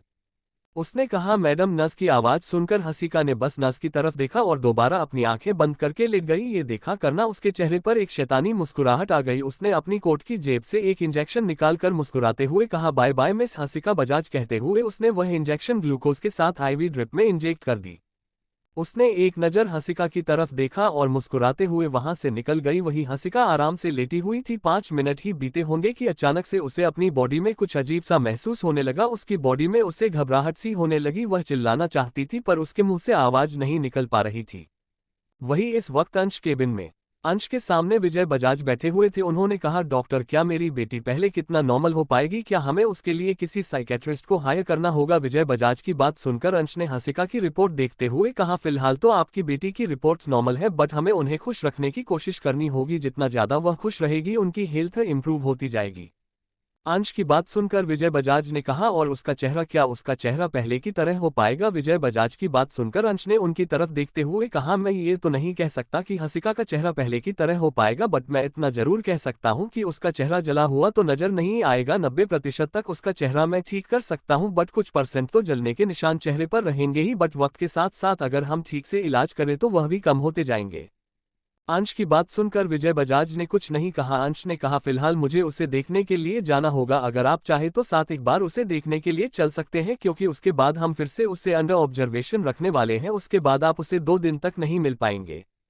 अंश की बात सुनकर विजय बजाज ने कहा ठीक है। कुछ ही देर में दोनों हंसिका के वार्ड के सामने आ चुके थे। वह भी वार्ड के पास आए ही थे कि उन्हें अंदर से कुछ टूटने की आवाज सुनाई दी। दोनों ने एक दूसरे की तरफ देखा और दौड़ते हुए वार्ड के अंदर आ गए, जहां पर हंसिका बेड पर बिना पानी की मछली की तरह मचल रही थी और अपने हाथों को हिला रही थी। उसके हाथों से ही साइड में रखा हुआ आईवी स्टैंड गिर गया था। हंसिका की हालत देखकर विजय जी और अंश हद से ज्यादा घबरा गए। दोनों दौड़ते हुए उसके पास आ गए। अंश ने हंसिका की तरफ देखा। उसकी बॉडी पूरी तरह से पत्तियों से कवर थी, पर उसका चेहरा कुछ हद तक नजर आ रहा था। साथ ही उसके हाथों पर अंश ने ध्यान से देखा तो हंसिका के हाथ और पैर नीले पड़ रहे थे। ये देखकर उसने जमीन पर गिरी हुई ग्लूकोज की बोतल की तरफ देखा जिसका कलर चेंज था। ये देखकर उसने हैरानी से कहा जहर। इतना कहकर उसने चिल्लाते हुए कहा डॉक्टर। अंश के इतना कहते ही कुछ नर्स और डॉक्टर तेजी से दौड़ते हुए वहां आ गए। विजय जी अपनी बेटी की हालत देखकर इतना ज्यादा घबरा गए थे कि उनकी आंखों से आंसू निकल रहे थे। अंश ने कहा हमें जल्दी से ऑपरेशन थिएटर में लेकर जाना होगा, किसी ने उनकी जान लेने की कोशिश की है, उनकी बॉडी शायद जहर जा चुका है, हमें जल्दी से जल्दी इनकी बॉडी जहर निकलना होगा। अंश की बात सुनते ही कुछ नर्स और वार्ड बॉय ने मिलकर हंसिका को स्ट्रेचर पर लिटाया और उसे लेकर इमरजेंसी वार्ड की तरफ भागने लगे। अंश ने एक नज़र ग्लूकोज की बोतल की तरफ देखा और उसे उठाकर एक डॉक्टर की तरफ देते हुए कहा इसे लैब में टेस्ट के लिए भेजो। कहकर अंश दौड़ता हुआ जाने ही वाला था कि विजय जी ने उसका हाथ पकड़कर रोते हुए कहा मेरी बेटी को बचा लो, मुझे कुछ और नहीं चाहिए। अंश ने विजय जी की तरफ देखा, उनकी आंखों में आंसू थे। उसने कहा आप टेंशन मत लीजिए मिस्टर बजाज, मैं अपनी तरफ से पूरी कोशिश करूंगा, फिलहाल आप खुद को संभालिए। वहीं दूसरी तरफ अमित, चैतन्य और रोहित तीनों एक जगह पर बैठे हुए थे। उन्होंने कॉल करके पूछ काम हुआ। दूसरी तरफ से किसी ने कहा अब तक शायद वह मर चुकी होगी। सामने वाले इंसान की बात सुनकर तीनों के चेहरे पर मुस्कुराहट आ गई और तीनों मजे से ड्रिंक एंजॉय करते हुए हंसने लगे। चैप्टर 55 एहसास मेरी बहन है। कुछ देर में आज इमरजेंसी वार्ड में था। डॉक्टर हंसिका का ट्रीटमेंट कर रहे थे। जल्दी पता लगने की वजह से जहर पूरी बॉडी में नहीं फैला था, पर फिर भी डॉक्टर उसकी काफी क्रिटिकल सिचुएशन का सामना करना पड़ रहा था। बाहर विजय बजाज की हालत और खराब थी। उन्हें अभी अभी लग रहा था कि उनकी बेटी ठीक हो जाएगी, पर दोबारा उसके साथ यह हादसा हो गया था। उन्होंने गुस्से से कहा जिस किसी ने मेरी बेटी की हालत की है, अगर मैंने उसे जिंदा नहीं जला दिया तो मेरा नाम भी विजय बजाज नहीं। कहते हुए उन्होंने गुस्से से अपना मोबाइल निकालकर किसी को कॉल किया और यहाँ की सारी सिचुएशन बात कर दोबारा इमरजेंसी वार्ड की तरफ देखने लगे। आखिर में 3 घंटे के बाद अंश बाहर आया। उसने विजय जी की तरफ देखा जिनका चेहरा उतरा हुआ लग रहा था। उसने कहा टेंशन मत लीजिए, अब आपकी बेटी खतरे से बाहर है। मुझे नहीं पता आपका कौन सा दुश्मन उसके पीछे पड़ा है, पर अगर हमें थोड़ी सी भी देर हो जाती तो उसकी जान चली जाती। उसे बहुत स्ट्रॉन्ग जहर दिया गया था। अंश की बात सुनकर विजय बजाज ने कहा थैंक यू सो मच। उन्होंने अस्पताल की सिक्योरिटी टाइट कर दी थी और वार्ड के बाहर भी अब वह अपनी बेटी को लेकर कोई भी रिस्क लेने को तैयार नहीं थे। दूसरी तरफ राठौर मैंशन मुंबई। राठौर मैंशन मुंबई के बाहर बना हुआ था जो दिखने में बेहद आलीशान था। राठौर फैमिली दिल्ली में रहती थी पर फिर भी उनका एक बंगला मुंबई में था। इस वक्त राठौर मैंशन के लिविंग रूम में अथर्व वैभव के साथ बैठा हुआ था। उन दोनों के चेहरे पर परेशानी नजर आ रही थी। अथर्व ने वैभव की तरफ देखते हुए कहा तुम्हें क्या लगता है क्या वह इन्फॉर्मेशन कलेक्ट कर पाएगा। अथर्व की बात पर वैभव ने कहा पैसे दिए हैं हमने, मुझे यकीन है कि वह इन्फॉर्मेशन कलेक्ट कर पाएगा वरना उसे हमारे सारे पैसे वापस देने होंगे। मैंने उससे पहले ही वार्निंग दे दी थी, पैसों के लालच की वजह से ही सही वह अपना काम बखूबी करेगा, मुझे पूरा यकीन है, इसलिए तुम टेंशन मत लो, सच बहुत जल्दी सामने आ जाएगा। वैभव की बात सुनकर अथर्व शांत हो गया, उसे पैसों से कोई मतलब नहीं था। करीब 3 घंटे के बाद आखिरकार अथर्व का मोबाइल बजा, उसने कॉल उठाकर पूछा क्या खबर है। दूसरी तरफ से अथर्व के एक आदमी ने कहा सर हमने पता लगा लिया है, इस लड़की का नाम एहसास है और यह एक अनाथ है, इसकी उम्र 20 साल है। अथर्व जैसे जैसे अपने आदमी के मुंह से एहसास की इन्फॉर्मेशन सुन रहा था उसकी आंखों से आंसू बह रहे थे क्योंकि लगभग सारी बातें उसकी बहन से मैच हो रही थी, यहां तक कि उम्र भी। उसने कहा क्या तुमने पता लगाया कि उसे अनाथ आश्रम में किसने छोड़ा था और इस वक्त वह कहां रह रही है। अथर्व के सवाल पर दूसरी तरफ से उसे आदमी ने कहा सर 20 साल पहले किसने उसे अनाथ आश्रम में छोड़ा था यह अब तक पता नहीं लग पाया है, यहां तक कि अनाथ आश्रम के लोगों को भी इसके बारे में कुछ नहीं पता और इस वक्त वह अनाथ आश्रम में नहीं रहती, अब वह कहां है किसके साथ है इसके बारे में कोई इन्फॉर्मेशन नहीं मिली। अपने आदमी की बात सुनकर अथर्व ने कहा ठीक है, इतना कहकर उसने कॉल कट कर दिया। अथर्व की आंखों में आंसू देखकर वैभव ने घबराते हुए कहा क्या कहा। मनोहर ने, मुझे पूरा यकीन है मनोहर ने कुछ ना कुछ काम की चीज बताई ही होगी। वैभव की बात सुनकर अथर्व ने उसे आंसू भरी आंखों से देखा और कहा वह मेरी बहन है, उसने जो कुछ भी बताया वह हमारी गुड़िया से मेल खाता है, हमारी राजकुमारी से। जब मेरी बहन का किडनैप हुआ था उसे दिन वह 20 साल की थी और अब उसे किडनैप होकर पूरे 20 साल हो चुके हैं और जिसके बारे में हमने पता लगाने के लिए कहा था उसकी उम्र भी 20 साल है और 20 साल पहले कोई उसे अनाथ आश्रम में छोड़ने के लिए आया था और उसे इंसान के बारे में कुछ नहीं पता, मुझे पूरा यकीन है वह मेरी बहन है। अथर्व की बात सुनकर वैभव ने उसे गले से लगते हैं कहा तो इसमें रोने की क्या जरूरत है मिस्टर राठौर, तुम्हें तो खुश होना चाहिए पर फिर भी जब तक हम कंफर्म नहीं कर लेते मेरी मानो तो तुम ये बात किसी को मत बताओ, अगर हमारा शक गलत हुआ तो सबका दिल टूट जाएगा। अंकल आंटी और दादाजी ने इतने सालों से एक दूसरे को संभाला हुआ है, अगर हमने उन्हें उम्मीद दे दी और उम्मीद अगर उनकी टूट गई तो वह खुद को संभाल नहीं पाएंगे। वैभव की बात सुनकर अथर्व ने कहा तुम टेंशन मत लो, मैंने डिसाइड कर लिया है, जब तक मैं खुद से सब कुछ सच पता नहीं लगा लेता तब तक मैं दादाजी मॉम और डैडी को कुछ नहीं बताने वाला है, पर फिलहाल मुझे उससे मिलना है। क्या नाम बताया उसने? एहसास, मुझे एहसास से मिलना है।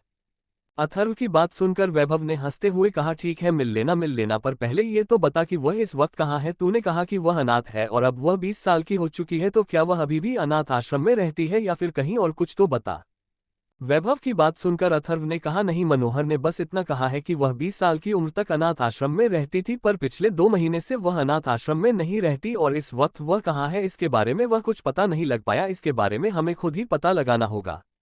अथर्व की बात सुनकर वैभव ने कहा ठीक है, इसमें परेशान होने की जरूरत नहीं है, हमें उसका चेहरा भी याद है और यह भी पता है कि वह पहले अनाथ आश्रम में रहती थी, हो सकता है कि हमें अनाथ आश्रम से यह इन्फॉर्मेशन मिल सके कि वह कहाँ है या फिर हम किसी प्राइवेट डिटेक्टिव को ये काम सौंप सकते हैं जो कि हमें उसका पता ढूंढकर बता सके। वैभव की बात सुनकर अथर्व ने उसकी तरफ देखते हुए कहा इसकी कोई जरूरत नहीं है, भगवान ने जब मुंबई आते ही मुझे मेरी बहन से मिलवा दिया तो इसका यही मतलब है कि अब वह हमारी लाइफ में हमारी खुशियां वापस लौटाना चाहते थे। मेरी बहन के गुमशुदा होने के बाद से हमारे परिवार की पूरी खुशियां चली गई थी, पर अब मुझे यकीन है कि हमारी खुशियां मेरी बहन अपने साथ लेकर आएगी। अथर्व की बात सुनकर वैभव ने कहा तो चल इसी बात पर पार्टी हो जाए, वैसे भी मुंबई के क्लब के बारे में मैंने काफी कुछ सुना है, दिल्ली में तो हम दोनों ने आग लगा दी है, अब मुंबई की बारी। अथर्व जी से ज्यादातर क्लब जैसी जगह पर जाना पसंद नहीं था, वह आज इतना खुश था कि उसने खुशी खुशी कहा ठीक है, पर अभी रात नहीं हुई है, हम रात को डिनर करने के बाद जाएंगे। अथर्व की बात पर वैभव ने कहा ठीक है, तू मान गया, यही मेरे लिए बहुत बड़ी बात है। दूसरी तरफ मल्होत्रा मैंशन। एहसास इस वक्त गुस्से से आरजू को देख रही थी। आरजू ने वहां सबका चेहरा बनाते हुए कहा एहसास प्लीज ना, बस आज मैं भाई को बना लूंगी, पक्का वाला प्रॉमिस, बस तू एक बार हाँ कह दे, वैसे भी तू कभी हमारे साथ आज तक क्लब नहीं आई। आरजू की बात पर एहसास ने कहा क्योंकि मुझे क्लब जाना पसंद नहीं है और वैसे भी क्लब में होता ही क्या है, बस शराब पीकर डांस करते हैं, मुझे ये सब नहीं पसंद। एहसास की बात सुनकर आरजू ने उसके गाल खींचते हुए कहा अरे मेरी जान, तो मैंने कब कहा कि तू भी शराब पीकर डांस कर, मैं तो कह रही हूँ कि हमारे साथ चल, तू सबको देखकर कैसे सब लोग एंजॉय करते हैं। आखिर में काफी देर तक आरजू के मनाने के बाद एहसास उसकी बात मान गई। एहसास ने कहा पर तुम्हें जज्बात से परमिशन लेनी होगी। एहसास की बात पर आरजू ने मन ही मन मुस्कुराते हुए कहा, अरे मेरी जान, भाई तो 2 दिन के लिए दिल्ली गए हैं तो उनसे परमिशन लेने की क्या जरूरत है। यह मन ही मन सोचकर, ठीक है मैं भाई से परमिशन ले लूंगी, पर आज मैं तुझे अपनी पसंद के कपड़े पहनूंगी और तुझे वही पहनने होंगे। आरजू की बात सुनकर एहसास ने कहा, ठीक है मेरी माँ, तू जो कहेगी मैं करूंगी। कम से कम अब साक्षी को बता दे, वरना वह भी अपने घर पर पागल हो रही होगी। एहसास की बात सुनकर आरजू ने मुस्कुराते हुए कहा, अरे मेरी जान, मैंने उसे पहले ही बता दिया था कि मैं तुझे तैयार करके ही रहूंगी, वह तो ऑलरेडी तैयार होकर बैठी होगी। इसी तरह से शाम का वक्त हो गया। शाम के 6:30 बजे सभी लोग घर आ चुके थे। अब तक एहसास को भी पता चल गया था कि जज्बात 2 दिन की बिजनेस ट्रिप के लिए दिल्ली गया है। उसे इस बात से गुस्सा आ रहा था कि जज्बात में उसे कॉल करके नहीं बताया। गुस्से की वजह से वह चुपचाप उदासी बैठी हुई थी। वही आरजू ने अरमान से इजाजत ले ली थी। अरमान पहले मना तो नहीं, पर आरजू ने अपना इमोशनल कार्ड चल के आखिर में उसे राजी कर लिया। वही संगीता जो कि उनकी बातें सुन रही थी, उसने आरजू के पास आकर मुस्कुराते, आरजू क्या तुम मुझे भी अपने साथ लेकर चलोगी, पूछते हुए। संगीता सच में बहुत इनोसेंट और प्यारी सी लड़की लग रही थी। वही संगीता को देखकर आरजू ने मन ही मन कहा, ये चुड़ैल हर जगह मेरे साथ क्यों आना चाहती है। आरजू ने थोड़े एटीट्यूड के साथ कहा, वहां पर तुम्हारे जैसे लोगों को एंट्री नहीं मिलती, वह लोग तुम्हें धक्के मारकर निकलेंगे। आरजू की बात सुनकर संगीता का चेहरा गुस्से से लाल हो गया, पर उसने अपने गुस्से को कंट्रोल करते हुए कहा, देखो आरजू, मैं जानती हूँ कि मैं तुम्हारी तरह स्टाइलिश नहीं हूँ, मैं शहर में नहीं पली बढ़ी, पर मैं भी क्लब जाना चाहती थी, प्लीज मुझे अपने साथ लेकर चलो, संगीता ने रिक्वेस्ट करते हुए कहा। वही संगीता की बात सुनकर आरजू से मना करने ही वाली थी कि तभी एहसास में उसका हाथ पकड़कर मुस्कुराते हुए कहा, ठीक है संगीता, तुम हमारे साथ आ सकती हो। एहसास की बात सुनकर संगीता के चेहरे पर बड़ी सी मुस्कुराहट आ गई। उसने मुस्कुराते हुए कहा, थैंक यू सो मच। घूर कर एहसास की तरफ देखा और मन ही मन कहा, इस जगत माता बनने का शौक चढ़ा है, यह नहीं जानती कि किसी मुसीबत को अपने साथ आने का इनविटेशन दे दिया है। कोई बात नहीं, इस संगीता को लगता है कि वह हमें परेशान कर सकती है, आज मैं इसे बता दूंगी कि आरजू मल्होत्रा क्या चीज है। सोचकर वह तो ठीक है, कपड़े हैं संगीता। आरजू की बात सुनकर संगीता का चेहरा लटक गया। उसने मासूम सा चेहरा बनाते हुए कहा, आरजू तुम तो जानती हो ना कि मैं गांव में रहती हूँ, मेरे पास कपड़े तो है पर वह क्लब में पहनने के लायक नहीं है, क्या तुम मुझे अपने कपड़े दे सकती हो। कहते हुए संगीता बहुत मासूम लग रही थी। संगीता की चाल की आरजू अच्छे से जानती थी, इसलिए उसने मुस्कुराते हुए कहा, पर संगीता मैं तुम्हें अपने कपड़े नहीं दे सकती, वह बहुत एक्सपेंसिव है और मुझे नहीं लगता कि तुम मेरे कपड़ों को ध्यान से रख पाओगी। एहसास ने जब देखा कि आरजू संगीता की बेइज्जती कर रही है, उसे बिल्कुल भी अच्छा नहीं लग, चाहे संगीता और उसकी माँ कैसी भी क्यों ना हो, एहसास को बड़ों की और रिश्तेदारों की इंसल्ट करना बिल्कुल पसंद नहीं था। इसलिए उसने कहा, कोई बात नहीं संगीता, मैं तुम्हें अपनी ड्रेस दे दूंगी। एहसास की बात सुनकर आरजू ने गुस्से से कहा, एहसास। आरजू का गुस्सा इग्नोर करके एहसास ने कहा, चलो आरजू। इतना कहकर वह उसे खींचते हुए ऊपर अपने रूम की तरफ ले गई। रूम में आते ही आरजू ने गुस्से से कहा, एहसास तुम पागल हो क्या, तुम्हें नजर नहीं आ रहा, वह जानबूझकर इनोसेंट बनने का नाटक करके हमारे कपड़े हथियाना चाहती है। तुम्हें क्या सच में लगता है वह एक बार कपड़े लेने के बाद वापस देगी। अरे वह दोनों माँ बेटी इतनी चालाक है कि अगर उनका बस चले तो पूरा का पूरा मल्होत्रा मैंशन चुरा कर लेकर जाए। आरजू की बात सुनकर एहसास को हंसी आ गई। उसने हंसते हुए, आरजू कम से कम कुछ लॉजिक की बात तो बोलो, वह मेंशन कैसे चुरा कर लेकर जाएगी। अच्छा ये छोड़ो, अगर उसने हमारे एड्रेस ले भी ली तो इससे हम गरीब नहीं हो जाएंगे। एहसास की बात पर आरजू ने कहा, मुझे पता है पर फिर भी मुझे अपने कपड़े उसे गवार को नहीं देने। तुम नहीं जानती कि उन दोनों ने बचपन से लेकर मुझे आज तक कितना तंग किया है। जज्बात भाई की वजह से मैं कुछ नहीं बोल सकती थी और दादी भी उनसे बहुत प्यार करती थी, क्योंकि दादी के लिए तो वह उनकी प्यारी सी बेटी थी। दादी जानती थी कि वह कैसी है, पर फिर भी वह यही कहती थी, 2 दिनों के लिए आए हैं, क्या उन्हें कुछ कहना। आरजू की बात सुनकर एहसास में कहा, वही तो मैं कह रही हूँ, कुछ दिनों में वह अपने घर चले जाएंगे और हम अपने ही घर रहेंगे, इसलिए अब बेफिजूल की बातें करना छोड़ो और तुम अपने रूम में जाकर रेडी हो जाओ, मैं अभी तब तक रेडी होती हूँ। एहसास की बात सुनकर आरजू ने कहा, तेरे लिए ड्रेस में सिलेक्ट करूंगी। इतना कहकर उसने कपबोर्ड में जाकर देखा और वहां से एक ब्लैक कलर की ड्रेस निकालते हुए पहनेगी। एहसास से जैसे ही ड्रेस की तरफ देखा, उसकी आंखें हैरानी से बड़ी हो गई। ड्रेस काफी शॉर्ट थी, मुश्किल से वह ड्रेस उसके घुटनों तक आती थी।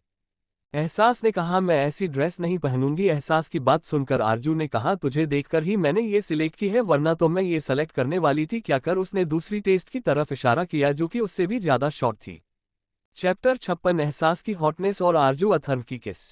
कुछ देर बाद एहसास अपने रूम में तैयार होकर खुद को मिरर में देख रही थी। उसे अपनी आंखों पर यकीन नहीं हो रहा था कि वह इतनी खूबसूरत लग सकती है। इस वक्त उसकी गोरी खूबसूरत बॉडी ब्लैक कलर की ड्रेस में हद से ज्यादा खूबसूरत लग रही थी। उसने अपने चेहरे पर हल्का सा मेकअप किया था, होठों पर पिंक लिपस्टिक लगाई थी, आंखों में गहरा काला काजल, सिंपल से लुक में वह कयामत लग रही थी।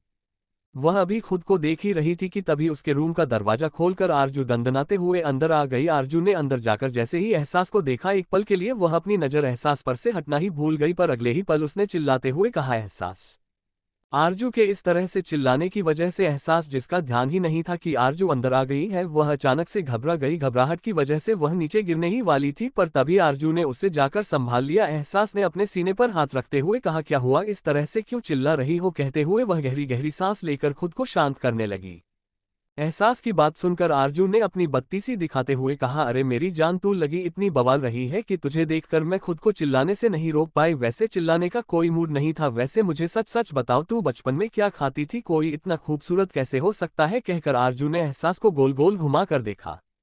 आरजू की बात सुनकर एहसास की आंखें छोटी हो गई। उसने आरजू को ऊपर से नीचे तक देखा। इस वक्त वह हद से ज्यादा खूबसूरत लग रही थी। उसने मुंह बनाते हुए कहा, अच्छा तो जरा तुम बताओ कि तुम बचपन में क्या खाती थी? खुद को देखा है कभी? तुम्हें देखते ही लड़के तुम पर लड्डू हो जाएंगे, पर एक तुम हो जो कि लड़कों को मार मार कर खुद से दूर भगा देती हो। एहसास की बात सुनकर आरजू ने मुंह बनाते हुए कहा, अरे मेरी जान, मैं जानती हूँ कि मैं भी बहुत खूबसूरत हूँ, पर तू मुझसे ज्यादा खूबसूरत है। तुझे देखते ही दिल को जो सुकून मिलता है, मुझे देखा कि नहीं मिलता। मुझे देखकर तो लड़के भाग जाते हैं, क्योंकि मेरी शक्ल पर ही लिखा है, मेरे पास आओगे तो मार खा कर जाओगे। कहकर आरजू हंसने लगी। आरजू की बात सुनकर एहसास ने उसके सर पर मरते हुए कहा, बेवकूफ लड़की, तुम्हारा कुछ नहीं हो सकता। आरजू ने मुस्कुराते हुए कहा, होगा मेरी जान, होगा जब मेरी लाइफ में कोई हैंडसम सा बंदा आएगा जो कि मेरी टक्कर का होगा, जिसे देखकर मुझे लगेगा कि यह है जो कि आरजू मल्होत्रा को सूट करेगा। कहकर आरजू शैतानी तरीके से मुस्कुराने लगी। आरजू की बात सुनकर एहसास ने उसके गाल खींचते हुए कहा, मुझे नहीं लगता कि तेरी पसंद का इंसान भगवान ने बनाया होगा, क्योंकि तू निराली है तो तेरी पसंद भी निराली होगी। अच्छा, अब बहुत टाइम हो गया है, हमें निकालना चाहिए। कहकर आरजू ने घड़ी में टाइम देखा। इस वक्त रात के 9 बजे बज रहे थे। एहसास की बात सुनकर आरजू ने कहा, अरे रुक जा, उस छिपकली की तैयारी अभी तक हुई नहीं होगी और हम उसे छोड़कर नहीं जा सकते, क्योंकि तूने उसे प्रॉमिस कर दिया है, इसलिए उसका इंतजार तो करना ही होगा। छिपकली सुनकर पहले तो एहसास कंफ्यूज हो गई, पर बाद में उसे याद आया कि आरजू संगीता की बात कर रहे हैं। उसने आरजू के सर पर मरते हुए कहा, तुझे उसे छिपकली खाने की क्या जरूरत है? उसका नाम है संगीता, हमें किसी की डिसरिस्पेक्ट नहीं करनी चाहिए। आरजू एहसास की बात सुनकर आरजू ने अपने दोनों हाथ जोड़ते हुए कहा, जगत माता, फिलहाल मुझे आपके इस ज्ञान की जरूरत नहीं है, आप अपना ज्ञान अपने पास रखिए। और रही बात संगीता मैडम की, तो वह मेरे लिए छिपकली नहीं बल्कि एनाकोंडा है, डायन है, चुड़ैल है, इसलिए मैं तो उसे इसी नाम से बुलाऊंगी। अगर आपको प्रॉब्लम है तो आप अपने कानों पर अपने हाथ रख लीजिए, क्योंकि आरजू मल्होत्रा को चुप करवाना मुश्किल ही नहीं बल्कि नामुमकिन है। कहकर आरजू मुस्कुराने लगी। आरजू की बात सुनकर एहसास ने कहा, ठीक है मेरी माँ, ठीक है, तुझे जो करना है कर, पर फिलहाल चल, हमें उसे भी बुलाना होगा, वरना शायद वह आधी रात तक अपना मेकअप भी करती रहेगी। एहसास की बात सुनकर आरजू हंसते हुए कहा, बिल्कुल सही कहा, आखिर अपना गंदा सा चेहरा छुपाने के लिए उसे लंबा मेकअप का प्रोसीजर अप्लाई करना होगा, या फिर हम ये भी कह सकते हैं कि वह अपने चेहरे को पेंट कर रही होगी। कहकर आरजू हंसने लगी। एहसास ने कहा, ओके ओके, जो कर रही होगी करने दो, चलो। कुछ ही देर में वह दोनों तैयार होकर नीचे आ चुकी थी। जैसे ही एहसास और आरजू पर अरमान, दक्ष और अंश की नजर गई, तीनों हैरानी से उन दोनों को देखने लगे। तीनों ने एक साथ कहा, तुम दोनों ऐसे कपड़े पहनकर कैसे जा सकती हो? उन दिनों की बात सुनकर आरजू ने कहा, हम क्यों नहीं जा सकते? क्या हमें खूबसूरत दिखने का हक नहीं है? आरजू की बात सुनकर दक्ष के अंदर का प्रोटेक्टिव ब्रदर और प्रोटेक्टिव देवर जाग गया। उसने कहा, पर आरजू, तुम और एहसास भाभी वहां पर जा रहे हो, वहां पर नशे में काफी लड़के होते हैं जो कि बहुत बदतमीज होते हैं, हम तुम्हारे साथ बॉडीगार्ड भेज रहे हैं। दक्ष की बात पर अरमान ने कहा, हाँ दक्ष बिल्कुल ठीक कह रहा है, हम तुम दोनों को जाने दे रहे हैं, पर इसका यह मतलब नहीं कि हम कोई रिस्क ले सकते हैं। तुम्हारे कहने पर हमने जज्बात भाई को इसके बारे में कुछ नहीं बताया, पर अगर तुम दोनों को कुछ भी हुआ तो जज्बात भाई हम तीनों की जान ले लेंगे। अरमान की बात सुनकर आरजू से कुछ कहने ही वाली थी कि तभी एहसास ने प्यारी सी स्माइल के साथ कहा, कोई बात नहीं अरमान भाई, आप उन्हें हमारे साथ भेज दो, पर आप उनसे ये कहो कि वह बॉडीगार्ड के कपड़ों की जगह पर नॉर्मल कपड़े पहनकर हमारे साथ आए, ताकि क्लब में सभी लोग हमें घूर घूर कर ना देखें।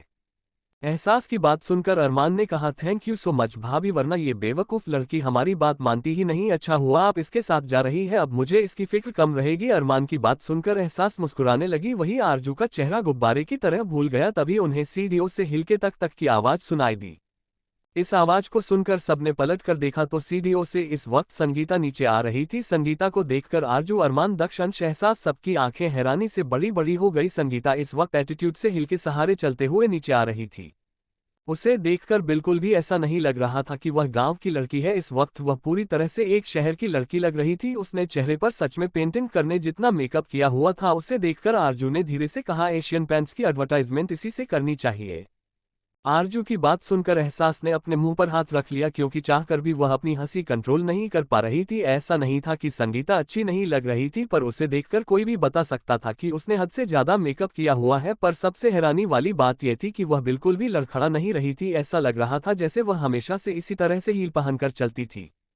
नीचे आकर संगीता ने सबके चेहरे के उड़े हुए रंग देखकर एटीट्यूड से अपने बालों को कान के पीछे करते हुए कहा, मुझे पता है कि मैं बहुत खूबसूरत लग रही हूं, पर तुम लोगों को मुझे ऐसे देखने की जरूरत नहीं है, तारीफ भी कर सकते हो। संगीता की बातें सुनकर आरजू ने मुस्कुराते हुए कहा, तुम्हारी तारीफ करे, ऐसा लग रहा है जैसे तुमने अपने चेहरे पर पेंटिंग की है। इतना मेकअप, एक मिनट, ये तो मेरी लिपस्टिक की शेड है। कहकर वह संगीता को ध्यान से देखने लगी। अगले ही पल उसने गुस्से से कहा, और यह मेकअप भी तुम्हारे पास, ऐसा कुछ कैसे आया? आरजू का सवाल सुनकर संगीता के चेहरे की मुस्कुराहट पल भर में गायब हो गई। उसने कहा, वह मेरे पास मेकअप का सामान नहीं था, इसलिए मैंने तुम्हारे रूम से, उसने इतना कहा ही था कि आरजू ने चिल्लाते हुए कहा, तुम्हारी हिम्मत कैसे हुई मेरा मेकअप का सामान मेरी इजाजत के बिना इस्तेमाल करने की? आरजू गुस्से से संगीता को काफी कुछ कहने ही वाली थी कि तभी एहसास ने कहा, कोई बात नहीं आरजू, जाने दो, हम बाद में इस बारे में बात कर लेंगे। फिलहाल हमें क्लब जाने के लिए देर हो रही है, हम जितना लेट जाएंगे हमें आने में ही उतनी देर हो जाएगी। प्लीज प्लीज प्लीज, एहसास में रिक्वेस्ट भरी आवाज में आरजू की तरफ देखते हुए कहा। आरजू को गुस्सा तो बहुत आ रहा था, पर आखिर में एहसास के सामने उसने हार मानते हुए कहा, ठीक है चलो, कुछ ही देर में बोलो। गाड़ी में बैठकर सनशाइन क्लब के लिए निकल गए। इस वक्त आरजू का दिल कर रहा था कि वह संगीता को धक्के मारकर गाड़ी से बाहर निकाल दे, क्योंकि संगीता पूरी गाड़ी में ऐसे कब्जा करके बैठी हुई थी जैसे वह गाड़ी उसी की हो। कुछ ही देर में वह लोग सनशाइन क्लब पहुंच चुके थे। क्लब के बाहर पहुंचते ही एहसास को घबराहट होने लगी। घबराहट की वजह से उसके हाथों पर पसीने की बूंदें आ गई थी, जिसे देखकर आरजू ने प्यार से कहा, अरे मेरी जान, कुछ नहीं होगा, मैं हूं ना तेरे साथ, तुझे मुझ पर भरोसा है ना? आरजू की बात सुनकर एहसास में उसकी तरफ देखकर बस मुस्कुरा दिया। वही संगीता तो उन दोनों का इंतजार किए बिना ही क्लब के अंदर चली गई थी, जैसे उसे किसी चीज का डर ही ना हो। आरजू और एहसास ने भी उसे रोकने की कोशिश नहीं की, क्योंकि जब वह खुद ही उनके साथ नहीं रहना चाहती थी तो वह दोनों की उसे पकड़ के रखती। उनके बॉडीगार्ड भी सिविल ड्रेस में वहां पर मौजूद थे।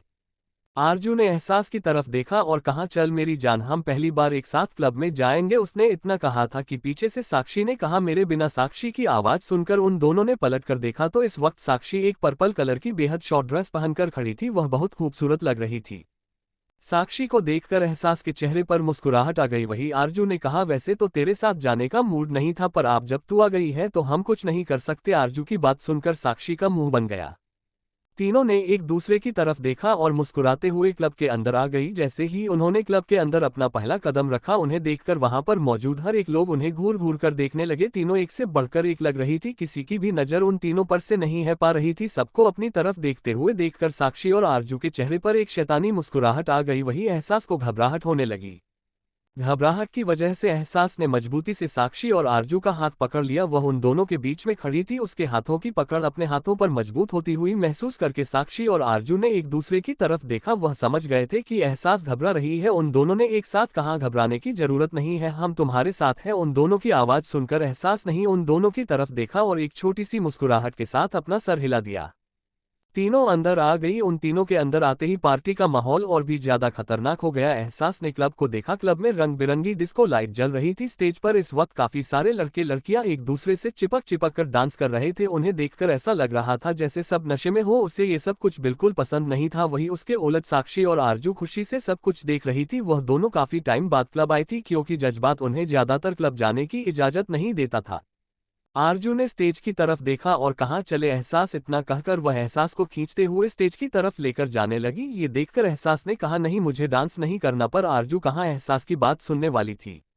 एहसास को देखकर साक्षी ने कहा, अरे रुक, पहले इसे 2 पैक तो पीने दे, तभी तो ये डांस कर पाएगी, वरना वहां पर जिंगा लालाहू करेगी। साक्षी की बात सुनकर बिल्कुल सही कहा। इतना कहकर वह एहसास को बार काउंटर की तरफ लेकर जाने लगी। वह भी बार काउंटर की तरफ जा ही रही थी कि एक लड़का तेजी से आकर सीधा उन दोनों से टकरा गया। टक्कर इतनी जोरदार थी कि बेचारी एहसास साइड में गिर गई और आरजू उसे लड़के के ऊपर वो उठने ही वाली थी कि तभी उसके गले में पहना हुआ पेंडेंट उस लड़के के शर्ट में फंस गया और आरजू दोबारा उसके ऊपर गिर गई। इसी के साथ उन दोनों के होंठ आपस में मिल गए। वही पीछे से किसी ने चलते हैं कहा, अथर्व। इतना कहते ही वह रुक गया। उसको अपनी आंखों पर यकीन नहीं हो रहा था, क्योंकि उसका दोस्त अथर्व इस वक्त नीचे गिरा हुआ था और उसके ऊपर एक लड़की उसके होठों पर अपने होंठ रखकर उसे किस कर रही थी।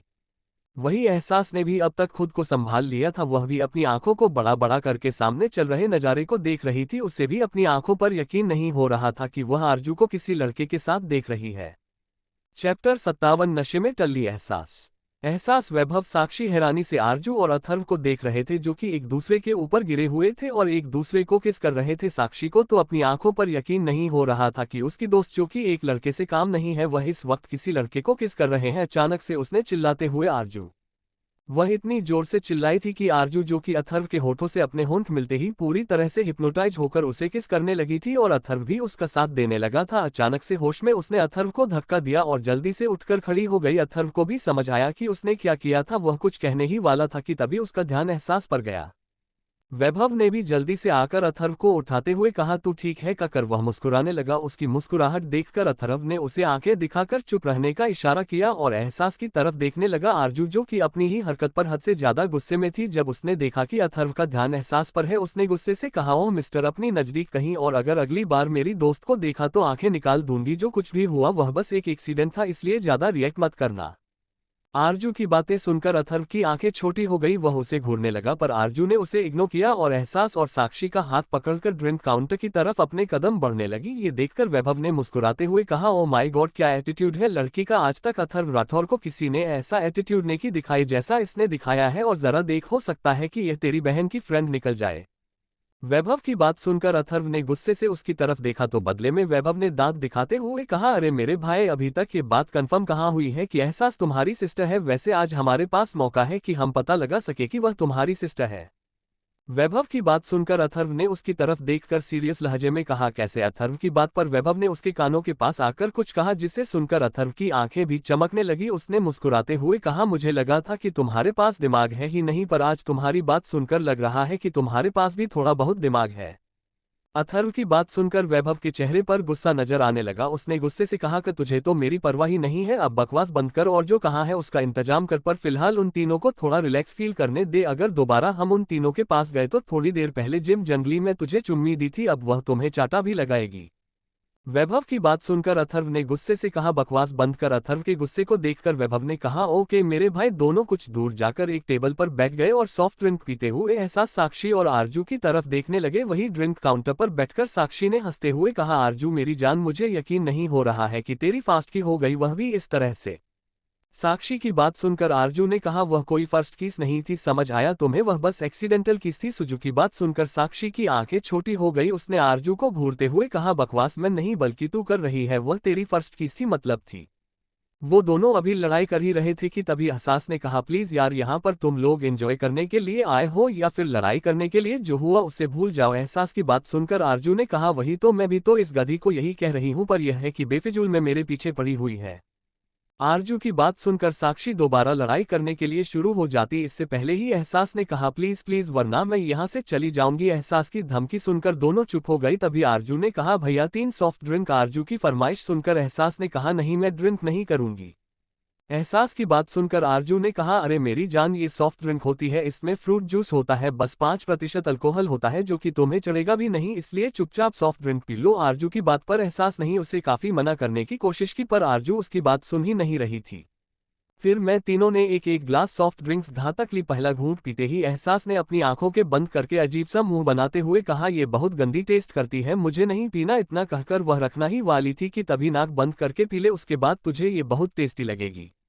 आरजू के जबरदस्ती करने की वजह से एहसास में चुपचाप ड्रिंक पी ली। वही दूर से अथर्व ने जब ये देखा, उसने गुस्से से कहा, यह मेरी बहन को बिगाड़ रही है। अथर्व के चेहरे का गुस्सा देखकर वैभव ने कहा, अरे अभी तक कंफर्म नहीं हुआ है कि वह तेरी बहन है, तो थोड़ी देर के लिए रिलैक्स हो जा। वैभव की बात सुनकर अथर्व ने गुस्से से कहा, और अगर वह सच में मेरी बहन हुई तो। अथर्व की बात पर वैभव चुप हो गया। अथर्व ने उसे गुस्से से देखते हुए कहा, मुझे 90% यकीन हो चुका है कि वही मेरी बहन है, बस अब सबूत की देरी है, और आज मुझे सबूत मिल जाए उसके बाद कोई शक्कर भी मेरी बहन को मुझसे दूर नहीं रख सकता। अथर्व की बात सुनकर वैभव ने कहा, कोई बात नहीं, उसे पीने दे, हम यहीं पर है, कोई उसे कुछ नहीं कर पाएगा। अथर्व के पास वैभव की बात मानने के अलावा कोई और ऑप्शन नहीं था। वह बस एहसास की तरफ देखने लगा। एहसास ने फर्स्ट ड्रिंक का गिलास पीने के बाद दूसरा उठा लिया। ये देखकर आरजू के चेहरे पर शैतानी मुस्कुराहट आ गई। उसने साक्षी की तरफ देखा, जो कि मजे से लगातार ड्रिंक कर रही थी। आरजू ने खुद से कहा, चल मैं अभी कर लेती हूँ। इतना कहकर वह भी मजे से ड्रिंक करने लगी। एहसास, जो कि पहले ड्रिंक को कड़वा कह रही थी, वह लगातार 3-4 ड्रिंक घटक गई। कुछ ही देर में उन तीनों के चेहरे टमाटर की तरह लाल हो गए थे, उनकी आंखें भी नशीली नजर आ रही थी। आसपास मौजूद लोग उन्हें ही देख रहे थे, पर उनके आसपास उनके सभी बॉडीगार्ड सिविल ड्रेस में उनके पास मौजूद थे, जिस वजह से वह किसी को भी उन तीनों के पास नहीं जाने दे रहे थे। एहसास ने पलटकर आज की तरफ देखकर हंसते हुए कहा, ये कितनी टेस्टी थी आरजू। एहसास की आवाज सुनकर आरजू समझ गई कि एहसास पूरी तरह से नशे में धुत हो चुकी है। नशा तो उसे भी हो चुका था, पर उसे ड्रिंक करने की आदत थी, जिस वजह से वह खुद को संभाल सकती थी। उसने साक्षी की तरफ देखा, साक्षी भी थोड़ी नशे में आ गई थी, पर वह भी होश में थी। एहसास की तरफ देखकर आरजू ने कहा, क्या तू डांस करेगी? आरजू की बात पर एहसास की आंखें तारों की तरह चमकने लगी। उसने चमकती आंखों से अपना सर बच्चों की तरह हाँ में हिलाना शुरू कर दिया। उसकी हाँ सुनकर आरजू ने साक्षी की तरफ देखा और कहा, तू? साक्षी ने मुस्कुराते हुए कहा, मैं तो हमेशा डांस के लिए तैयार हूँ मेरी जान। तीनों ने एक दूसरे की तरफ देखा और लड़खड़ाते कदमों से स्टेज की तरफ जाने लगी। ये देखकर अथर्व एहसास को संभालने के लिए अपनी जगह से उठने ही वाला था कि तभी वैभव ने अथर्व को रोकते हुए कहा, मैं भी चलता हूँ, उनके साथ डांस करते हुए ही हम अपना काम कंप्लीट कर सकते हैं। वैभव की बात सुनकर अथर्व ने उसे मना नहीं किया, क्योंकि उसे खुद यकीन नहीं था कि वह एहसास को देखने के बाद अपना काम कंप्लीट कर पाएगा। दोनों भी साक्षी, एहसास और आरजू के पीछे पीछे स्टेज की तरफ जाने लगे। आरजू, एहसास और साक्षी स्टेज पर जाने ही वाले थे कि तभी उन्हें स्टेज पर एक लड़की नजर आई, जो कि कुछ लड़कों के साथ काफी हॉट डांस कर रही थी। उसे देखते ही तीनों की आंखें हैरानी से बड़ी होगी। एहसास अपनी नशा भरी आंखों से आंखों को बड़ा बड़ा करके उसे देखने लगी। तभी आरजू ने हैरानी से कहा, ये तो उसने इतना कहा ही था कि एहसास ने कहा, संस्कारी संगीता है। एहसास की बात सुनकर आरजू ने कहा, हाँ, पर संस्कारी नहीं, आज कुछ ज्यादा ही अत्याचारी बन गई है। जरा देखो तो कैसे तीन तीन लड़कों से चिपक चिपक कर डांस कर रही है। इस वक्त स्टेज पर संगीता तीन हैंडसम और नौजवान लड़कों के साथ काफी सेक्सी डांस कर रही थी। ऐसा लग रहा था जैसे वह उन्हें रिझाने की कोशिश कर रही हो। उसके डांस को देखकर कोई भी यह आसानी से समझ सकता था कि संगीता के दिमाग में क्या चल रहा है। आरजू ने मुंह बनाते हुए कहा, बहुत शौक है ना इसकी माँ को अपनी प्यारी बेटी का गुणगान करने का, अभी बताती हूँ। इतना कहकर उसने अपना मोबाइल निकाला और संगीता का वीडियो बनाने लगी। ये देखकर एहसास हंसने लगी। आरजू ने वीडियो बनाते हुए कहा, एहसास, तुम्हें पता है संगीता हमेशा से जज्बात भाई के पीछे पड़ी हुई थी, बचपन से वह उनसे शादी करना चाहती थी। एहसास, जो कि नशे में हंस रही थी, जैसे ही उसने आरजू की बात सुनी उसके चेहरे पर गुस्सा नजर आने लगा। उसने गुस्से से कहा, ये चुड़ैल मेरे जज्बात पर नजर डालती थी। एहसास की बात सुनकर आरजू वीडियो बनाकर अपने मोबाइल को बाग में रखकर हंसते हुए कहा, हाँ। आरजू की हाँ सुनकर एहसास का चेहरा लटक गया। उसे ये भी याद आ गया कि जज्बात उसे बिना बताए दिल्ली चला गया है और एक बार भी जज्बात में उसे कॉल नहीं किया। ये याद आती उसका चेहरा लटक गया। उसने गुस्से से कहा, आप बहुत गंदे हो और इसे तो मैं छोड़ूंगी नहीं। इतना कहकर वह स्टेज पर चढ़ गई। उसके पीछे ही आरजू और साक्षी भी स्टेज पर आ गई। स्टेज पर इस वक्त काफी लड़के लड़कियां डांस कर रहे थे। जैसे ही लड़कों ने तीनों हॉट लड़कियों को देखा, उन्होंने अपने आसपास की लड़कियों को खुद से दूर करके उन्हें अपने पास बुलाने की कोशिश की, पर एहसास नहीं सबको धक्का देखकर चिल्लाते हुए कहा, डीजे ब्रेकअप सॉन्ग लगाओ। एहसास की बात है सुनकर डीजे ने एहसास की तरफ देखा, उसकी खूबसूरती को देखा कर डीजे ने चुपचाप सॉन्ग लगा दिया। वही संगीता गुस्से से एहसास को देखने लगी, क्योंकि आप ही अभी वह एक हैंडसम लड़कियों को किस करने ही वाली थी, पर इस वक्त पर एहसास में उसे धक्का दे दिया था। डीजे के सॉन्ग लगते ही एहसास में डांस करना शुरू कर दिया। उसने संगीता को दूर धक्का देते हुए कहा, अंग्रेजी चिड़िया के खातिर देसी दिल मेरा तोड़ दिया, मैंने छोड़ दिया, मैंने छोड़ दिया। उसकी काली करतूतों ने उसका भांडा फोड़ दिया, मैंने छोड़ दिया, मैंने छोड़ दिया। और दिल पर पत्थर रख के मुंह पर मेकअप कर लिया, दिल पर पत्थर रख के मुंह पर मेकअप कर लिया। मेरे सयाजी से आज मैंने ब्रेकअप कर लिया, मेरे सयाजी से आज मैंने ब्रेकअप कर लिया। एहसास सबको धक्का देते हुए डांस कर रही थी। इस वक्त वह बहुत क्यूट लग रही थी। उसका साथ देने के लिए आरजू ने एक आदमी की तरफ मोबाइल बढ़ाते हुए कहा, वीडियो बना लेना। इतना कहकर वह भी एहसास के साथ डांस करने लगी। दोनों डांस करते हुए जानबूझकर संगीता को धक्का दे रही थी। बेचारी संगीत तो उसके जैसे नीचे गिरते गिरते बची थी। साक्षी भी उनके साथ दे रही थी। वैभव और अथर्व भी उनके पास आकर डांस कर रहे थे। आसपास कुछ और लड़के भी डांस कर रहे थे। वही संगीता गुस्से से आरजू और एहसास को देख रही थी। वह जैसे ही डांस करने के लिए आई, दोनों धक्का देकर उसे साइड में धकेल देते। एहसास इस वक्त खुलकर एंजॉय कर रही थी। वही क्लब के एक कॉर्नर पर बैठा एक शख्स लगातार ड्रिंक करते हुए एहसास की खूबसूरत बॉडी को देख रहा था। तभी किसी ने कहा, क्या हुआ है अव्यांश, तुम उसे ऐसे क्यों देख रहे हो? इस आवाज को सुनकर अव्यांश, जो कि एहसास को देख रहा था, उसने पलटकर देखा और कहा, देख रहा हूं, इतनी खूबसूरत लड़की आज तक मेरी नजरों से कैसे बची रही। अभियांश की बात सुनकर उसके साइड में बैठे शख्स ने एहसास की तरफ देखा और मुस्कुराते हुए कहा, सच कह रहे हो, बिल्कुल आसमान से उतरी परी लग रही है, मेरा तो दिल आ गया है। इस पर उसने इतना कहा ही था कि अभियांश ने गुस्से से कहा, अनमोल वह मेरी है, उसे पर नजर डालने से पहले एक बार याद कर लेना कि मैं तेरे साथ क्या कर सकता हूँ। अभियांश की धमकी सुनकर अनमोल ने मुंह बनाते हुए कहा, पहली बार बस देखा है तूने, अगर उसका किसी के साथ पहले से ही अफेयर हुआ तो वैसे भी जितनी वह खूबसूरत है उसके हिसाब से उसका सिंगल होना इम्पॉसिबल है।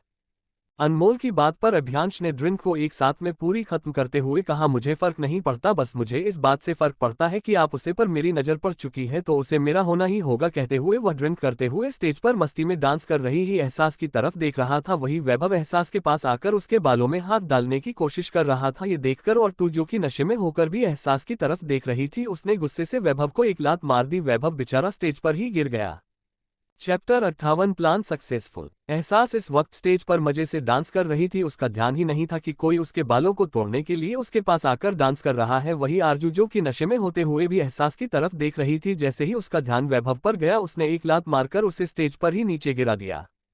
वैभव बेचारा जैसे ही नीचे गिरा, उसने उठने की कोशिश की पर आरजू ने उसके हाथ पर अपनी हिल से मार दिया। वैभव के मुंह से एक दर्द भरी आह निकल गई पर डीजे के शोर के बीच उसकी आवाज किसी ने नहीं सुनी। उसने अपना चेहरा ऊपर उठकर आरजू की तरफ देखा जो कि नशे में ही शैतानी मुस्कुराहट के साथ उसकी तरफ देख रही थी। काफी देर तक स्टेज पर डांस करने के बाद एहसास ने थकी हुई आवाज में कहा, मैं थक गई। एहसास का चेहरा देखकर आरजू उसका हाथ पकड़कर स्टेज से नीचे आ गए। उनके बॉडीगार्ड उनके ही आसपास थे, जिस वजह से कोई लड़का चाहकर भी उनके पास नहीं आ पा रहा था। वहीं दूर खड़े अभियांश की नजर अभी भी एहसास पर ही थी। अनमोल उसे बार बार एक ही बात कह रहा था कि अपनी नजर हटा ले, पर अभियांश तो जैसे एहसास को देखकर पूरी तरह से पागल हो चुका था। वह एहसास के करीब जाने की कोशिश करने ही वाला था कि तभी किसी ने उसे रोक लिया। ये देखकर अभियांश ने गुस्से से अपना चेहरा ऊपर उठाकर देखा तो सामने मौजूद इंसान ने भी गुस्से से कहा, हमारी मैडम के पास जाने की हिम्मत भी मत करना, वरना यहाँ से तुम्हारी लाश बाहर जाएगी। बॉडीगार्ड की धमकी सुनकर अव्यांश के चेहरे पर तिरछी मुस्कुराहट आ गई। उसने एहसास की तरफ देखकर मन ही मन कहा, मतलब ये तीखी मिर्ची किसी नॉर्मल फैमिली से बिलोंग नहीं करती। कोई बात नहीं, आज ना सही बहुत जल्दी तो मेरी बाहों में आकर ही रहोगी। जाने मन अपना मन ही मन सोचकर अव्यांश वापस अनमोल के पास टेबल पर आकर बैठ गया। वहीं कुछ देर बाद एहसास ने अपना सर पकड़ते हुए कहा, मेरा सर दर्द कर रहा है, मुझे घर जाना है। एहसास की बात पर आरजू ने कहा, ठीक है। इस वक्त पर अरमान ने कॉल करके उन्हें घर आने के लिए कहा। वहीं दूर वैभव और अथर्व उदास से बैठे हुए थे क्योंकि उनके हाथ से यह मौका निकल चुका था। अथर्व ने वैभव की तरफ देखा और कहा, किसी काम का नहीं है तू। अथर्व की बात पर वैभव ने गुस्से से कहा, अगर मैं किसी काम का नहीं हूं तो तू भी किसी काम का नहीं है। मैंने तो कम से कम कोशिश की, पर तूने तो कुछ नहीं किया। तुझे पता भी है कि एक कोशिश की वजह से मुझे उसे डायन की हील की मार झेलनी पड़ी। अभी भी मेरे हाथों में दर्द हो रहा है। कहकर उसने अपने हाथ की तरफ देखा जहां पर आरजू ने अपनी सैंडल मारी थी। कुछ देर बाद सभी बाहर आ चुके थे। एहसास अभी अपना सर पकड़कर खड़ी ही थी कि तभी अथर्व और वैभव भी बाहर आ गए। अथर्व ने आरजू की तरफ देखा जो कि कॉल पर किसी से बात कर रही थी। साक्षी अपने ड्राइवर के साथ घर के लिए पहले ही निकल चुकी थी। ये देखकर अथर्व ने एहसास के पास अपने कदम बढ़ाने की कोशिश की। इस वक्त पर एक बॉडीगार्ड उसके सामने आकर खड़ा हो गया। उसने अथर्व को घूरते हुए कहा, हमारी मैडम के आसपास भड़काने की कोशिश भी मत करना, वरना यहाँ से जिंदा नहीं जा पाओगे। बॉडीगार्ड की धमकी सुनकर अथर्व अपनी जगह पर ही रुक गया। जहां तक उसने पता किया था, एहसास एक अनाथ थी और पिछले 2 महीने से वह कहां रह रही थी इसके बारे में किसी को कोई इन्फॉर्मेशन नहीं थी। उसके दिमाग में काफी कुछ घूमने लगा। उसने खुद से कहा, एहसास इतने दिनों से किसके साथ है, और अगर वह अनाथ है तो ये सिक्योरिटी गार्ड वह भी। यह सब सो रहा था कि तभी एहसास जो कि अपनी जगह पर खड़ी थी वह गिरने को हुई। इस वक्त किसी का भी ध्यान एहसास पर नहीं था।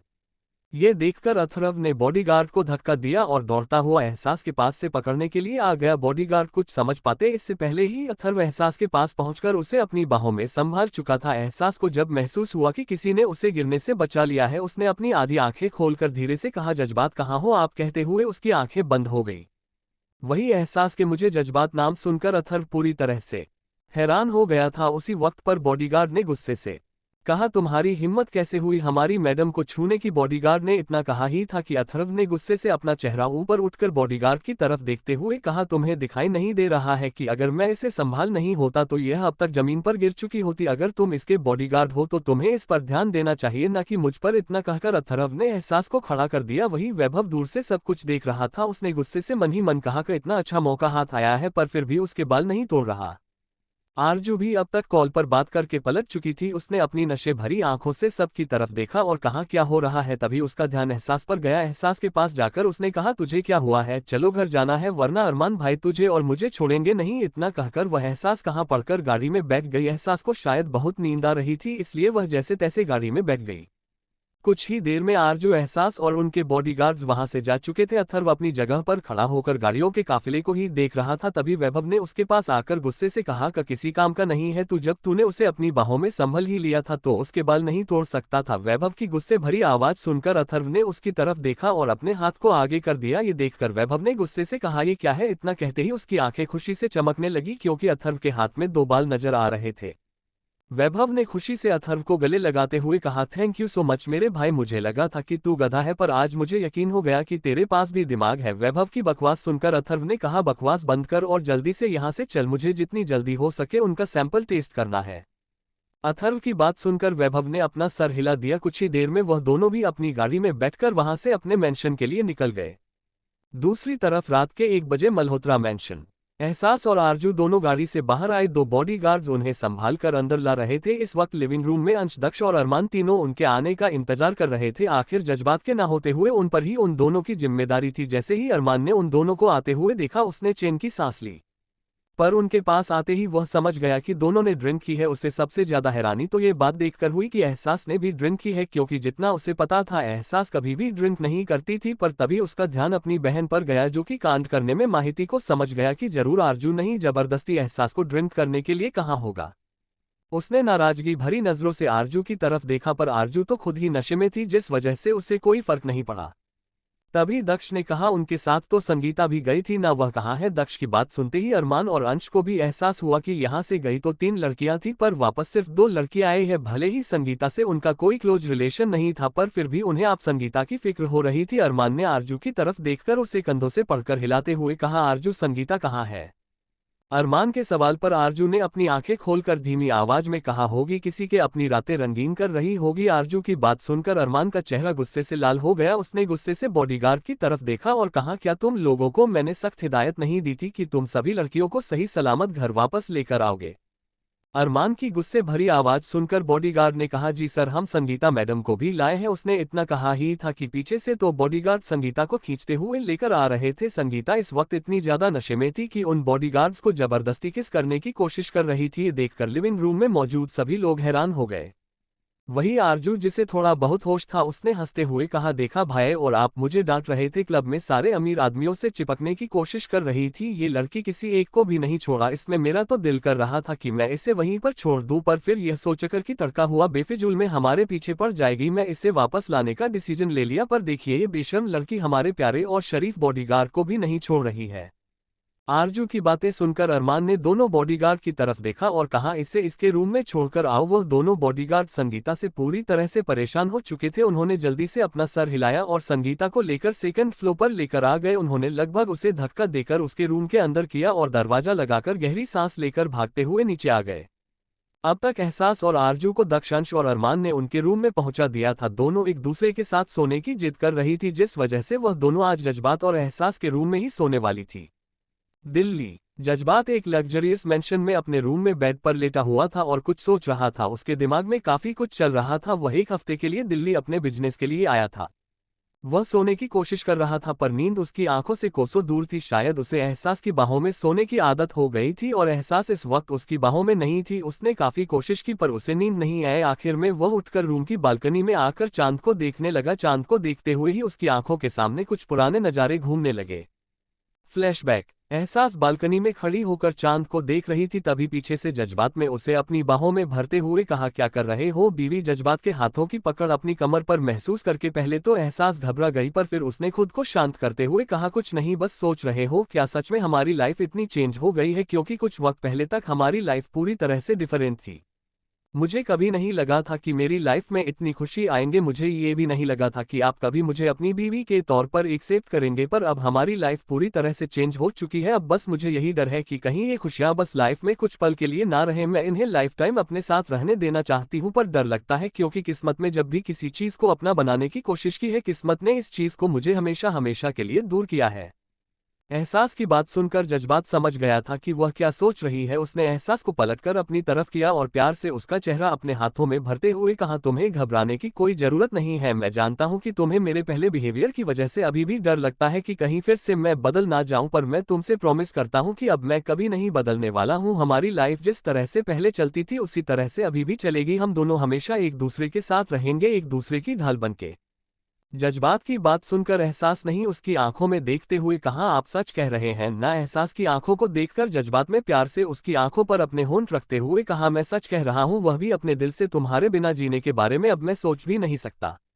जज्बात की बात सुनकर एहसास ने उसे मजबूती से गले लगाते हुए कहा, और आपके बिना जीना मेरे लिए मौत के बराबर है। मुझे नहीं पता, पर मुझे कुछ दिनों से डर लग रहा है। ऐसा लग रहा है जैसे कुछ गलत होने वाला है। मुझसे प्रॉमिस कीजिए, चाहे कुछ भी क्यों ना हो जाए, आप उनसे दूर नहीं जाएंगे, हमेशा मेरे पास रहेंगे, चाहे कंडीशन कोई भी क्यों ना हो। एहसास को इतना घबराते देखकर जज्बात ने प्यार से कहा, मैं प्रॉमिस करता हूं, मैं हर सिचुएशन में तुम्हें अपने पास रखूंगा और हम सारी प्रॉब्लम का सॉल्यूशन एक दूसरे के साथ मिलकर निकालेंगे। जज्बात की बात पर एहसास में प्यार से उसके होठों पर अपने होंठ रख दिया और उसे प्यार से किस करने लगी। उसके दिल में एक अजीब सा डर था जिस वजह से उसका दिल बेचैन था, पर जज्बात के पास आते ही उसका बेचैन दिल शांत हो चुका था। Chapter 59 DNA result positive.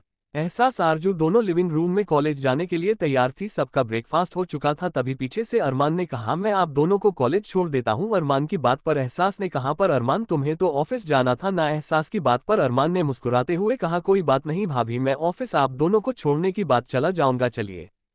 अरमान की बात पर एहसास नहीं बस अपना सर हिला दिया। वही आरजू ने मुंह बनाते हुए कहा, वैसे भी ऑफिस जाकर कौन सा काम करते हो आप, सारा काम तो जज्बात भाई करके ही गए होंगे, आप सब तो बस वहां पर जाकर मजे करते हो। आरजू की बात सुनकर अरमान ने उसे घूरते हुए कहा, तुझे बड़ा पता है, मैं भाई से कहकर तुझे भी ऑफिस बुला लेता हूं, फिर तुझे पता चलेगा कि ऑफिस में मजे किए जाते हैं या फिर काम।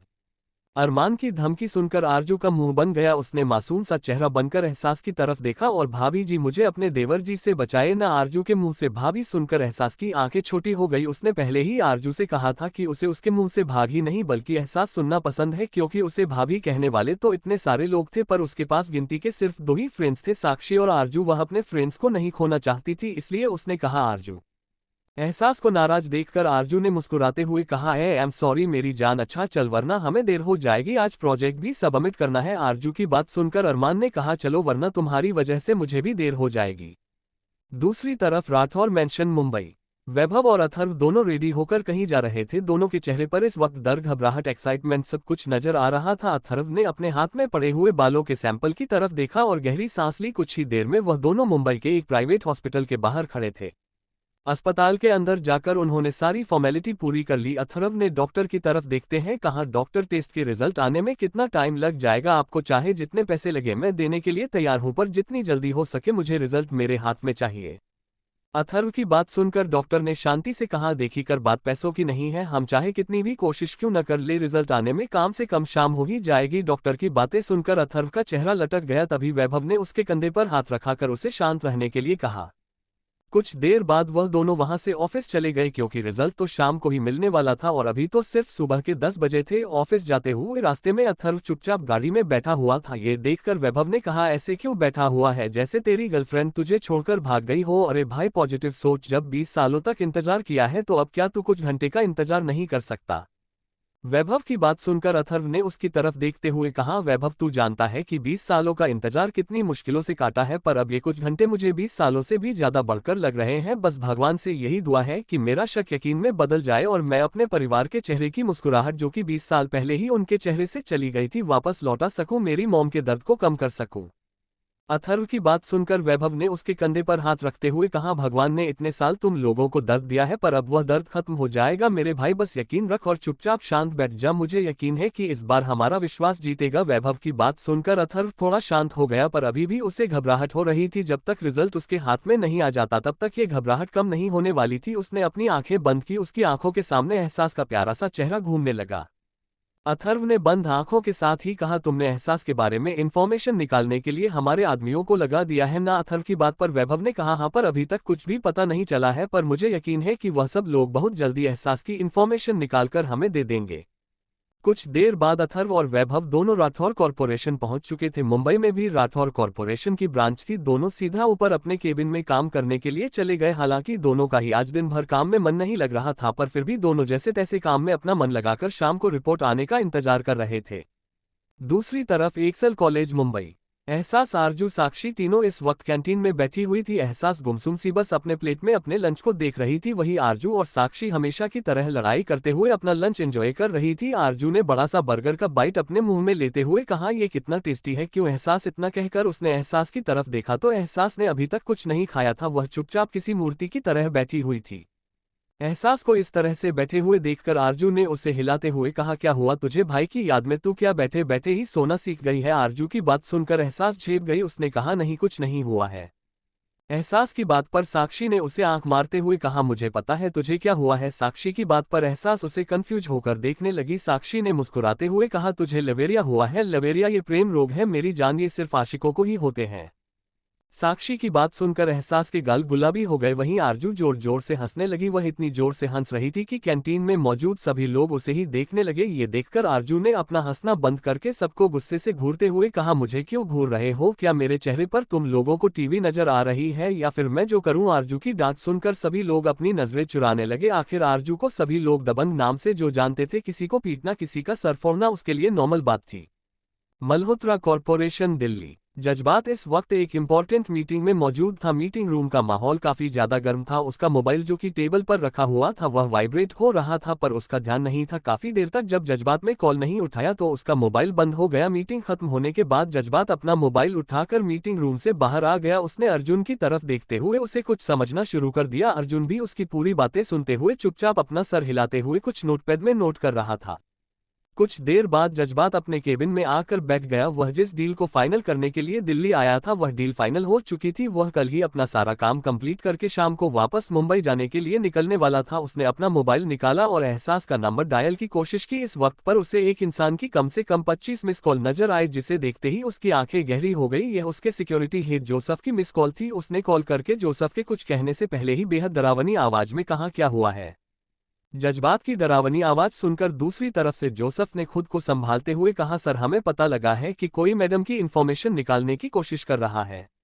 जोसेफ की बात सुनते ही जज्बात की पकड़ अपने हाथ में पकड़े हुए मोबाइल पर मजबूत हो गई। उसने गुस्से से कहा, मुझे जितनी जल्दी हो सके उसे इंसान के बारे में पूरी इन्फॉर्मेशन निकाल कर दो जो कि एहसास के बारे में पता लगाने की कोशिश कर रहा है। और याद रखना तुम्हारे पास वक्त नहीं है। अगर सामने वाले इंसान को तुम्हारी मैडम के बारे में कुछ भी पता चला तो मैं तुम में से किसी को नहीं छोड़ूंगा। जज्बात की धमकी सुनकर जोसेफ डर गया। उसने कहा, जी सर, हमने उसका पता लगाने की कोशिश जारी कर दी है, पर जहां तक हमें पता लगा है कि वह इंसान अभी तक सामने नहीं आ रहा है। वह किसी प्राइवेट डिटेक्टिव की मदद से मैडम की जानकारी निकालने की कोशिश कर रहा है, इसलिए हमें ये बात पता चल गई। पर मैं आपको यकीन दिलाता हूं कि हम बहुत जल्दी असली गुनहगार तक पहुंचकर आपको बता देंगे। जोसेफ की बात सुनकर जज्बात ने कहा, ठीक है, पर तुम अपनी मैडम और छोटी मैडम दोनों की सिक्योरिटी टाइट कर दो। अगर उन दोनों को एक खरोच भी आई तो मैं सबको जिंदा जला दूंगा। जज्बात की बात सुनकर जो उसे अपना जवाब हमें दे दिया, क्योंकि उसके पास इसके अलावा कोई और ऑप्शन नहीं था। जज्बात ने कहा, जब तक मैं वापस मुंबई नहीं आ जाता एहसास और आरजू दोनों अकेली कहीं नहीं जाएगी। यह बात अरमान को भी बता देना। कुछ देर तक जोसेफ के साथ बात करने के बाद जज्बात ने कॉल कट कर दिया। उसे समझ नहीं आ रहा था कि एहसास की इन्फॉर्मेशन निकालने की कोशिश आखिर कौन कर रहा है। उसने गुस्से से खुद से कहा, अगर किसी ने तुम्हें मुझसे दूर करने की कोशिश की बीवी, तो मैं उस शख्स की पूरी दुनिया बर्बाद कर दूंगा। कोई भी तुम्हें मुझसे दूर नहीं कर सकता, कोई भी नहीं। कहते हुए जज्बात की आंखों में एक अलग ही पागलपन नजर आ रहा था। इसी तरह से शाम हो गई। एहसास आरजू दोनों कॉलेज से वापस मल्होत्रा मेंशन आ गई। मल्होत्रा मेंशन आने के बाद दोनों वापस गोलगप्पे खाने के लिए जाने वाली थी, पर उसे वक्त उन्हें पता चला कि उन्हें मेंशन से बाहर निकालने के लिए मना किया गया है। ये सुनकर तो आरजू का चेहरा ही लटक गया। वहीं एहसास अभी भी उदास थी क्योंकि जज्बात ने उसे कॉल ही नहीं किया था। वही वैभव और अथर्व ने भी जब देखा कि शाम हो चुकी है, दोनों बिना डॉक्टर का कॉल आने का इंतजार किया सीधा हॉस्पिटल के लिए निकल गए। अस्पताल पहुंचने के बाद उन्हें डॉक्टर से पता चला कि अभी भी रिपोर्ट आने में 1 से 1.5 घंटा लगेगा और वक्त लगेगा। ये सुनकर पहले तो दोनों को गुस्सा आया, पर यह समझकर कि डॉक्टर भी अपनी पूरी कोशिश कर रहे हैं, दोनों शांत होकर बैठकर। अथर्व तो डॉक्टर के केबिन में चुपचाप बैठा हुआ था, पर वैभव के पैर कहाँ जमीन पर टिकने वाले थे। वह तो हॉस्पिटल के कॉरिडोर से निकालकर अस्पताल में ऐसे घूम रहा था जैसे वह कोई टूरिस्ट स्पॉट हो। वैभव कॉरिडोर से गुजरते हुए जब भी कोई उसे हैंडसम लड़की दिखती उसके साथ फ्लर्ट करने की कोशिश करने लगता। हॉस्पिटल की नर्स भी इतने हैंडसम लड़के को देखकर उसके साथ शर्माते हुए बात कर रही थी। वैभव इस वक्त एक नर्स के साथ फ्लर्ट करते हुए उसके बालों को कान के पीछे कर रहा था। उसने मुस्कुराते हुए कहा, वैसे मिस ब्यूटीफुल तुमने अपना नाम नहीं बताया। वैभव की बात आसन करना नर्स के गाल गुलाबी हो गए। उसने धीमी आवाज में कहा, सर मेरा नाम करीना है। नर्स के मुंह से उसका नाम सुनकर वैभव ने अपने सीने पर हाथ रखते हुए कहा, सच में बिल्कुल नाम की तरह ही खूबसूरत हो। मैं तो कहता हूँ कि अगर तुम फिल्मों में आ जाओ तो करीना कपूर को भी पीछे छोड़ दोगी। तुम्हारी अदा, तुम्हारी यह खूबसूरत आंखें, तुम्हारा ये प्यारा सा चेहरा, दिल करता है कि तुमसे शादी कर लो। वैभव ने अपने सीने पर हाथ रखकर बहुत ही ड्रामेटिक अंदाज में कहा। वैभव की बात सुनकर और उसकी चार्मिंग पर्सनैलिटी देखकर नस तो पहले से ही उसे पर फिदा हो चुकी थी। ऊपर से उसके मुंह से शादी की बात सुनकर नस को तो ऐसा लग रहा था जैसे वह हवा में उड़ रही हो। नस अपने हाथ में एक ट्रे पकड़कर जिसमें कुछ दवाइयां थी वैभव के पास ही खड़ी थी। तभी किसी ने गुस्से से कहा, तुम यहाँ पर जॉब करती हो या फिर लोगों के साथ फ्लर्ट करने के लिए आती हो? इस गुस्से भरी आवाज सुनकर नस ने पलट कर देखा तो पीछे एक 19-20 साल की बेहद खूबसूरत लड़की खड़ी थी जो कि इस वक्त बहुत ही ज्यादा गुस्से में लग रही थी। नज़ ने घबराकर सामने खड़ी लड़की की तरफ देखा। वही वैभव ने जब सामने खड़ी लड़की का चेहरा देखा उसकी नज़र उस पर ही ठहर गई। उसके मुंह से धीरे से निकला, कयामत बवाल। वैभव के मुंह से निकले शब्द उसे लड़की ने भी सुन लिए थे। उसने गुस्से से कहा, क्या कहा तुमने? वैभव ने जैसे ही उसे लड़की का गुस्से भरा चेहरा देखा और उसकी उंगली देखी जो कि उसके चेहरे के सामने थी, उसने उसकी उंगली पकड़कर उसे अपने पास खींचते हुए कहा, कुछ नहीं, तुम तो दिखने में बिल्कुल कयामत हो। तुम्हें देखते ही तुमसे शादी करने का दिल कर रहा है। क्या तुम मेरी गर्लफ्रेंड बनोगी? वैभव ने बड़ी सी मुस्कुराहट के साथ उस लड़की की तरफ देखते हुए कहा। वैभव की बात सुनकर उस लड़की ने मुस्कुराते हुए वैभव की तरफ देखा और अगले ही पल जोर से उसके पैरों पर अपनी हिल मारते हुए कहा, तुमसे शादी माय फुट। इतना कहकर वह एटीट्यूड से वहां से चली गई। वही वैभव अपने पैरों को देखने लगा। उसने खुद से कहा, अरे उड़न परी, चोट नहीं लगी? कम से कम नाम तो बताती जाओ। दूसरी तरफ डॉक्टर ने अथर्व से कहा, सर रिपोर्ट्स आ गई है। डॉक्टर कितना कहते ही अथर्व ने उनके हाथों से रिपोर्ट छीनकर जल्दी से आने वाला खोलना शुरू कर दिया। ये देखकर डॉक्टर हैरानी से अथर्व को देखने लगे। अथर्व ने जैसे ही अनब्लॉक खोलकर रिपोर्ट्स पढ़ी उसकी आंखों से एक आंसू की बूंद उसके गालों पर आ गई। उसके मुंह से धीरे से निकल, मेरी बहन। चैप्टर 60 एहसास ही अथर्व की बहन है और एहसास का सच। अथर्व के हाथ में इस वक्त डीएनए टेस्ट की रिपोर्ट थी। उसके आंखों से आंसू निकल रहे थे। उसका ध्यान सिर्फ उन 2 लाइंस पर जा रहा था, डीएनए रिजल्ट इज पॉजिटिव। उसकी आंखों में आंसू देखकर डॉक्टर, जिन्होंने अभी तक खुद भी रिपोर्ट नहीं देखी थी, वह भी समझ गई थी कि रिपोर्ट में क्या होगा। उन्होंने अथर्व के पास आकर उसके कंधे पर हाथ रखते हुए कहा, मिस्टर राठौर, अपने इमोशंस को कंट्रोल कीजिए। डॉक्टर की बात सुनकर अथर्व ने अपना चेहरा ऊपर उठाकर डॉक्टर की तरफ देखा और खुशी से चिल्लाते हुए कहा, डॉक्टर, वह मेरी बहन है, वह मेरी बहन है, मुझे मेरी बहन मिल गई। डॉक्टर, मुझे मेरी बहन मिल गई। अथर्व इस वक्त छोटे बच्चों की तरह खुशी से अपनी जगह पर कूद रहा था। उसे इस तरह से खुश होते हुए देखकर डॉक्टर को भी उसके लिए अच्छा लग रहा था। उसी वक्त वैभव, जिसे अभी अभी बाहर एक लड़की ने हिल से मारा था, वह उदास सा चेहरा लेकर अंदर आ गया। पर जैसे ही उसने अथर्व की खुशी भरी आवाज सुनी, वह भी अथर्व के पास आ गया। उसके हाथ में रिपोर्ट देखकर वैभव ने जल्दी से पूछा, क्या है रिपोर्ट में? वैभव की बात सुनकर अथर्व ने उसके पास आकर उसे कंधों से पकड़कर गोल गोल घुमाते हुए कहा, वैभव, वह मेरी बहन है, वह सच में मेरी बहन है। हमें हमारी प्रिंसेस मिल गई, हमें हमारी प्रिंसेस मिल गई। अथर्व की बात सुनकर और उसे इतना खुश देखकर वैभव ने भी उसे गले से लगा लिया। दोनों काफी देर तक खुशी से एक दूसरे को गले लगा कर खड़े रहे। अथर्व की आंखों से आंसू निकल रहे थे। आखिर उनके 20 सालों का इंतजार खत्म हो चुका था। कुछ देर बाद अथर्व ने वैभव को खुद से दूर किया और मुस्कुराते हुए कहा, दादू, मॉम डैड, सबको जब पता चलेगा कि हमारी प्रिंसेस मिल चुकी है, सब कितना खुश होंगे। मैं तो इंतजार नहीं कर पा रहा हूं उन्हें ये बात बताने के लिए। अथर्व की बात सुनकर वैभव ने मुस्कुराते हुए कहा, क्यों ना हम पहले तुम्हारी बहन के बारे में सारी इन्फॉर्मेशन निकालकर उसे ये सच्चाई बताएं और उसके बाद सभी लोगों को बताएं, ताकि जब सब लोग उससे मिलने के लिए आए तो वह सबके बीच में इनकम्फर्टेबल फील ना करे। हमें उसके बारे में भी सोचना होगा। अचानक से इतने बड़े परिवार को देखकर वह किस तरह से रिएक्ट करेगी, हमें उसके रिएक्शन के बारे में भी सोचना होगा। वैभव की बात सुनकर अथर्व ने उसकी तरफ देखा। उसे वैभव की बात सही लगी। उसने अपने आंसू साफ करके मुस्कुराते हुए कहा, ठीक है, पर पहले मुझे अपनी बहन के बारे में पता लगाना है कि वह इस वक्त कहाँ है, किसके साथ रह रही है, वह ठीक है या नहीं। मैं अब उसे कोई तकलीफ नहीं होने दूंगा। जितनी तकलीफ उसने 20 साल में बर्दाश्त की है, मैं उससे 1000 गुना ज्यादा खुशियां उसके कदमों में लाकर रख दूंगा। अथर्व की खुशी देखकर वैभव ने कहा, अरे मेरे भाई, जो करना है कर लेना, पहले तो शांत हो जा। कुछ देर बाद वैभव और अथर्व खुद को शांत करके हॉस्पिटल से बाहर आ गए। अथर्व बार बार अपने हाथ में पकड़े हुए रिपोर्ट को देखकर मुस्कुरा रहा था। इस वक्त वो एक छोटे से बच्चे की तरह रख रहा था, जिसे उसकी फेवरेट चॉकलेट मिल गई हो। उसे इतना खुश देखकर वैभव भी बहुत खुश था। उसने बचपन से अपने दोस्त को अपनी बहन के लिए तड़पते हुए देखा था, पर अब फाइनली इतने सालों की जुदाई खत्म होने वाली थी। उन्हें बस इंतजार था कि उनके हायर किए हुए पर्सनल डिटेक्टिव उन्हें एहसास के बारे में इंफॉर्मेशन दे दे, क्योंकि उन्होंने अपने सोर्सेस से काफी कोशिश की, पर एहसास के बारे में अभी तक उन्हें कोई भी सुराग नहीं मिला था। वो ये सब सोच रहे थे, तभी वैभव का मोबाइल बजने लगा। मोबाइल की आवाज सुनकर वैभव ने जल्दी से अपना मोबाइल निकाल कर देखा, तो मोबाइल पर इस डिटेक्टिव का नंबर फ्लैश हो रहा था। उसने जल्दी से कॉल उठाते हुए कहा, बोलो, क्या कुछ पता चला? दूसरी तरफ से उसे डिटेक्टिव ने घबराते हुए कहा, सर, हम आपका काम नहीं कर सकते। किसी ने मैडम की इंफॉर्मेशन हाइड करके रखी है। हमने बहुत कोशिश की, हमारे 2 आदमी मारे जा चुके हैं। अगर मैंने ये कोशिश बंद नहीं की तो मैं भी नहीं बचूंगा। उसे इंसान की बात सुनकर वैभव पूरी तरह से हैरान हो गया। उसके दिमाग में यही चल रहा था कि अगर एहसास इतने सालों से अनाथ आश्रम में पहली बढ़ी है, तो किसने उसकी इंफॉर्मेशन इस तरह से छुपा के रखी है कि कोई चाहकर भी उसकी इंफॉर्मेशन का पता नहीं लग पा रहा है। ऊपर से प्राइवेट डिटेक्टिव के 2 आदमियों की मौत की न्यूज़ सुनकर उसने कहा, क्या तुम्हें कुछ भी पता नहीं चला?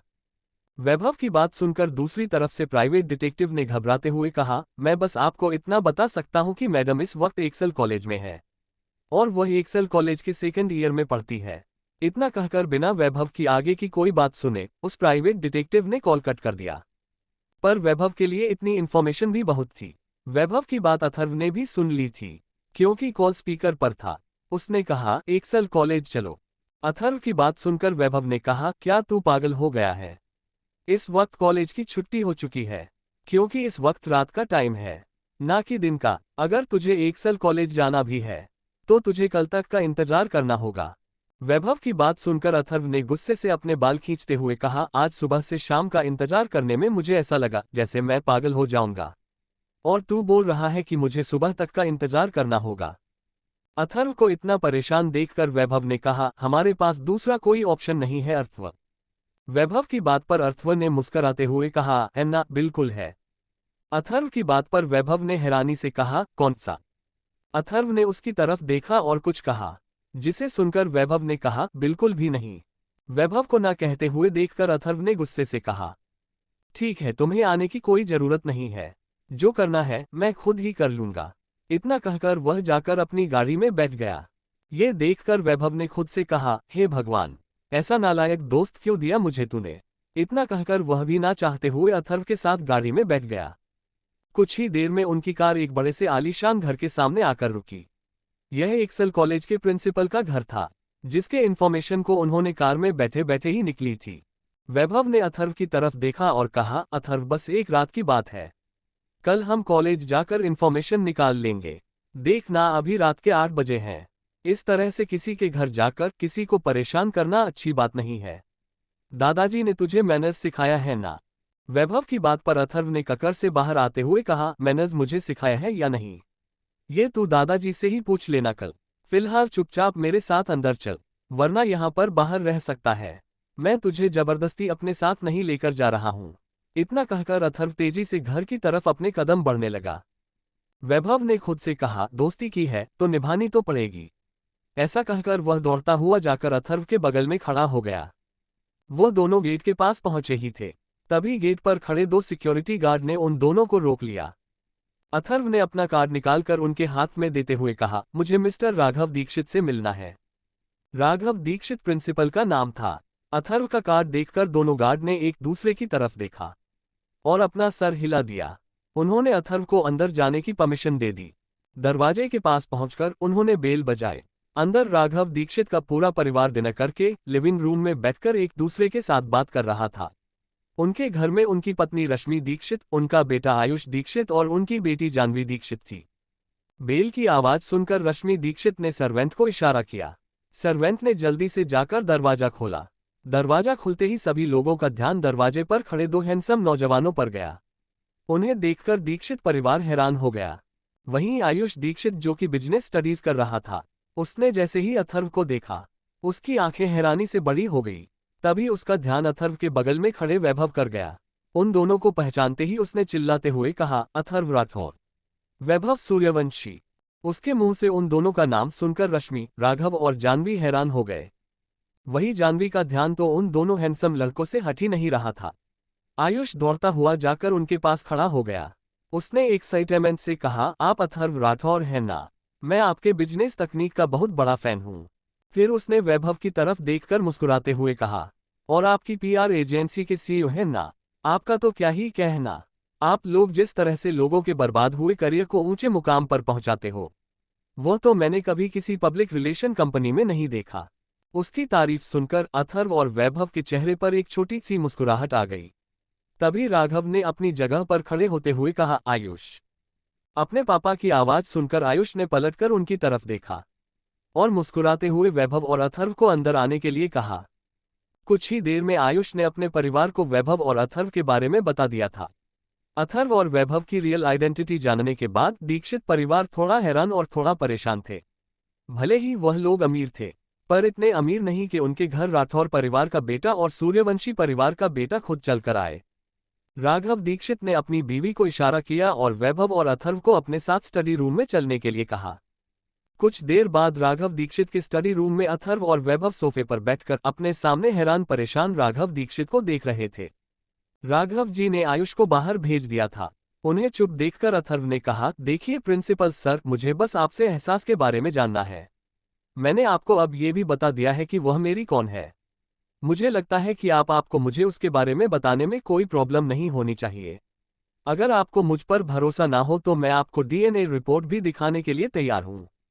अथर्व की बात सुनकर राघव ने अपना चेहरा ऊपर उठाकर उसकी तरफ देखते हुए कहा, मिस्टर राठौर, मैं आपको उनके बारे में कुछ नहीं बता सकता। राघव जी की बात सुनकर अथर्व ने थोड़े गुस्से से कहा, देखिए मिस्टर दीक्षित, मैं आपसे प्यार से पूछ रहा हूं। अगर आप प्यार से बता देंगे तो ठीक है, वरना मुझे दूसरे तरीके से भी पूछना आता है। अथर्व की धमकी राघव दीक्षित अच्छे से समझ गए थे, पर फिर भी वह मजबूर थे। आखिर जज्बात मल्होत्रा ने उन्हें साफ साफ धमकी दे दी थी कि वह कभी भी अपने मुंह से किसी को उसकी बीवी के बारे में कुछ नहीं बताएंगे। पर सामने खड़ा इंसान भी जज्बात मल्होत्रा से कम पावरफुल नहीं था। अब उन्हें खुद के लिए और अपने परिवार के लिए डर लग रहा था। राघव जी को इतना सोचते हुए देखकर वैभव अपनी जगह से खड़ा हुआ। उसने राघव जी के पास आकर उदासी भरी आवाज में कहा, देखिए मिस्टर राघव दीक्षित जी, पिछले 20 सालों से राठौर परिवार अपनी बेटी को ढूंढ रहा था। 20 साल बाद उन्हें उनकी खोई हुई बेटी वापस मिली है, और उसके बारे में कोई इन्फॉर्मेशन हमारे पास नहीं है, सिर्फ इस बात के कि वह एक्सेल कॉलेज में पढ़ती है। प्लीज आप बस हमारी थोड़ी सी मदद कर दीजिए। आप एक परिवार को उसकी बेटी से और एक बेटी को उसके परिवार से मिलाने का पुण्य कर रहे हैं। सोचिए, अगर आपकी बेटी आपसे बचपन में दूर हो गई होती तो आपको कैसा लगता। राठौर परिवार पिछले 20 सालों से अपनी छोटी सी बेटी के लिए तड़प रहा है। प्लीज प्रिंसिपल सर, वैभव ने इमोशनल टेम्परेट कार्ड खेलते हुए कहा। वही राघव जी जो कि अब तक शांत थे, वैभव की इमोशनल बातों में आखिरकार फंस ही गए। वह अपनी बेटी से और बेटों से बहुत प्यार करते थे। उन्होंने कहा, ठीक है, मैं आपको बताने के लिए तैयार हूं, पर प्रॉमिस कीजिए कि आप ये बात कभी भी किसी को नहीं बताएंगे कि यह सच्चाई मैंने आपको बताई है। राघव के मुंह से ये सुनकर कि वह सच बताने के लिए तैयार है, अथर्व ने जल्दी से कहा, मैं आपसे प्रॉमिस करता हूं कि मैं किसी को कुछ नहीं बताऊंगा, और मैं आपको ये भी प्रॉमिस कर सकता हूं कि मैं आपकी सिक्योरिटी की जिम्मेदारी खुद लूंगा। अथर्व की बात सुनकर राघव दीक्षित ने गहरी सांस ली और कहा, एहसास 19 साल की उम्र तक अनाथ आश्रम में पली बड़ी है। राघव दीक्षित की बात पर वैभव ने कहा, ये तो हमें पता है, आप हमें आगे का बताइए। राघव दीक्षित ने वैभव की तरफ देखा और कहा, 2 महीने पहले उसकी शादी एशिया के नंबर 1 बिजनेसमैन जज्बात मल्होत्रा के साथ हुई है, और इस वक्त वह मल्होत्रा मैंशन में अपने पति जज्बात मल्होत्रा के साथ रहती है, और उसकी इन्फॉर्मेशन जज्बात मल्होत्रा ने ही छुपा कर रखी है।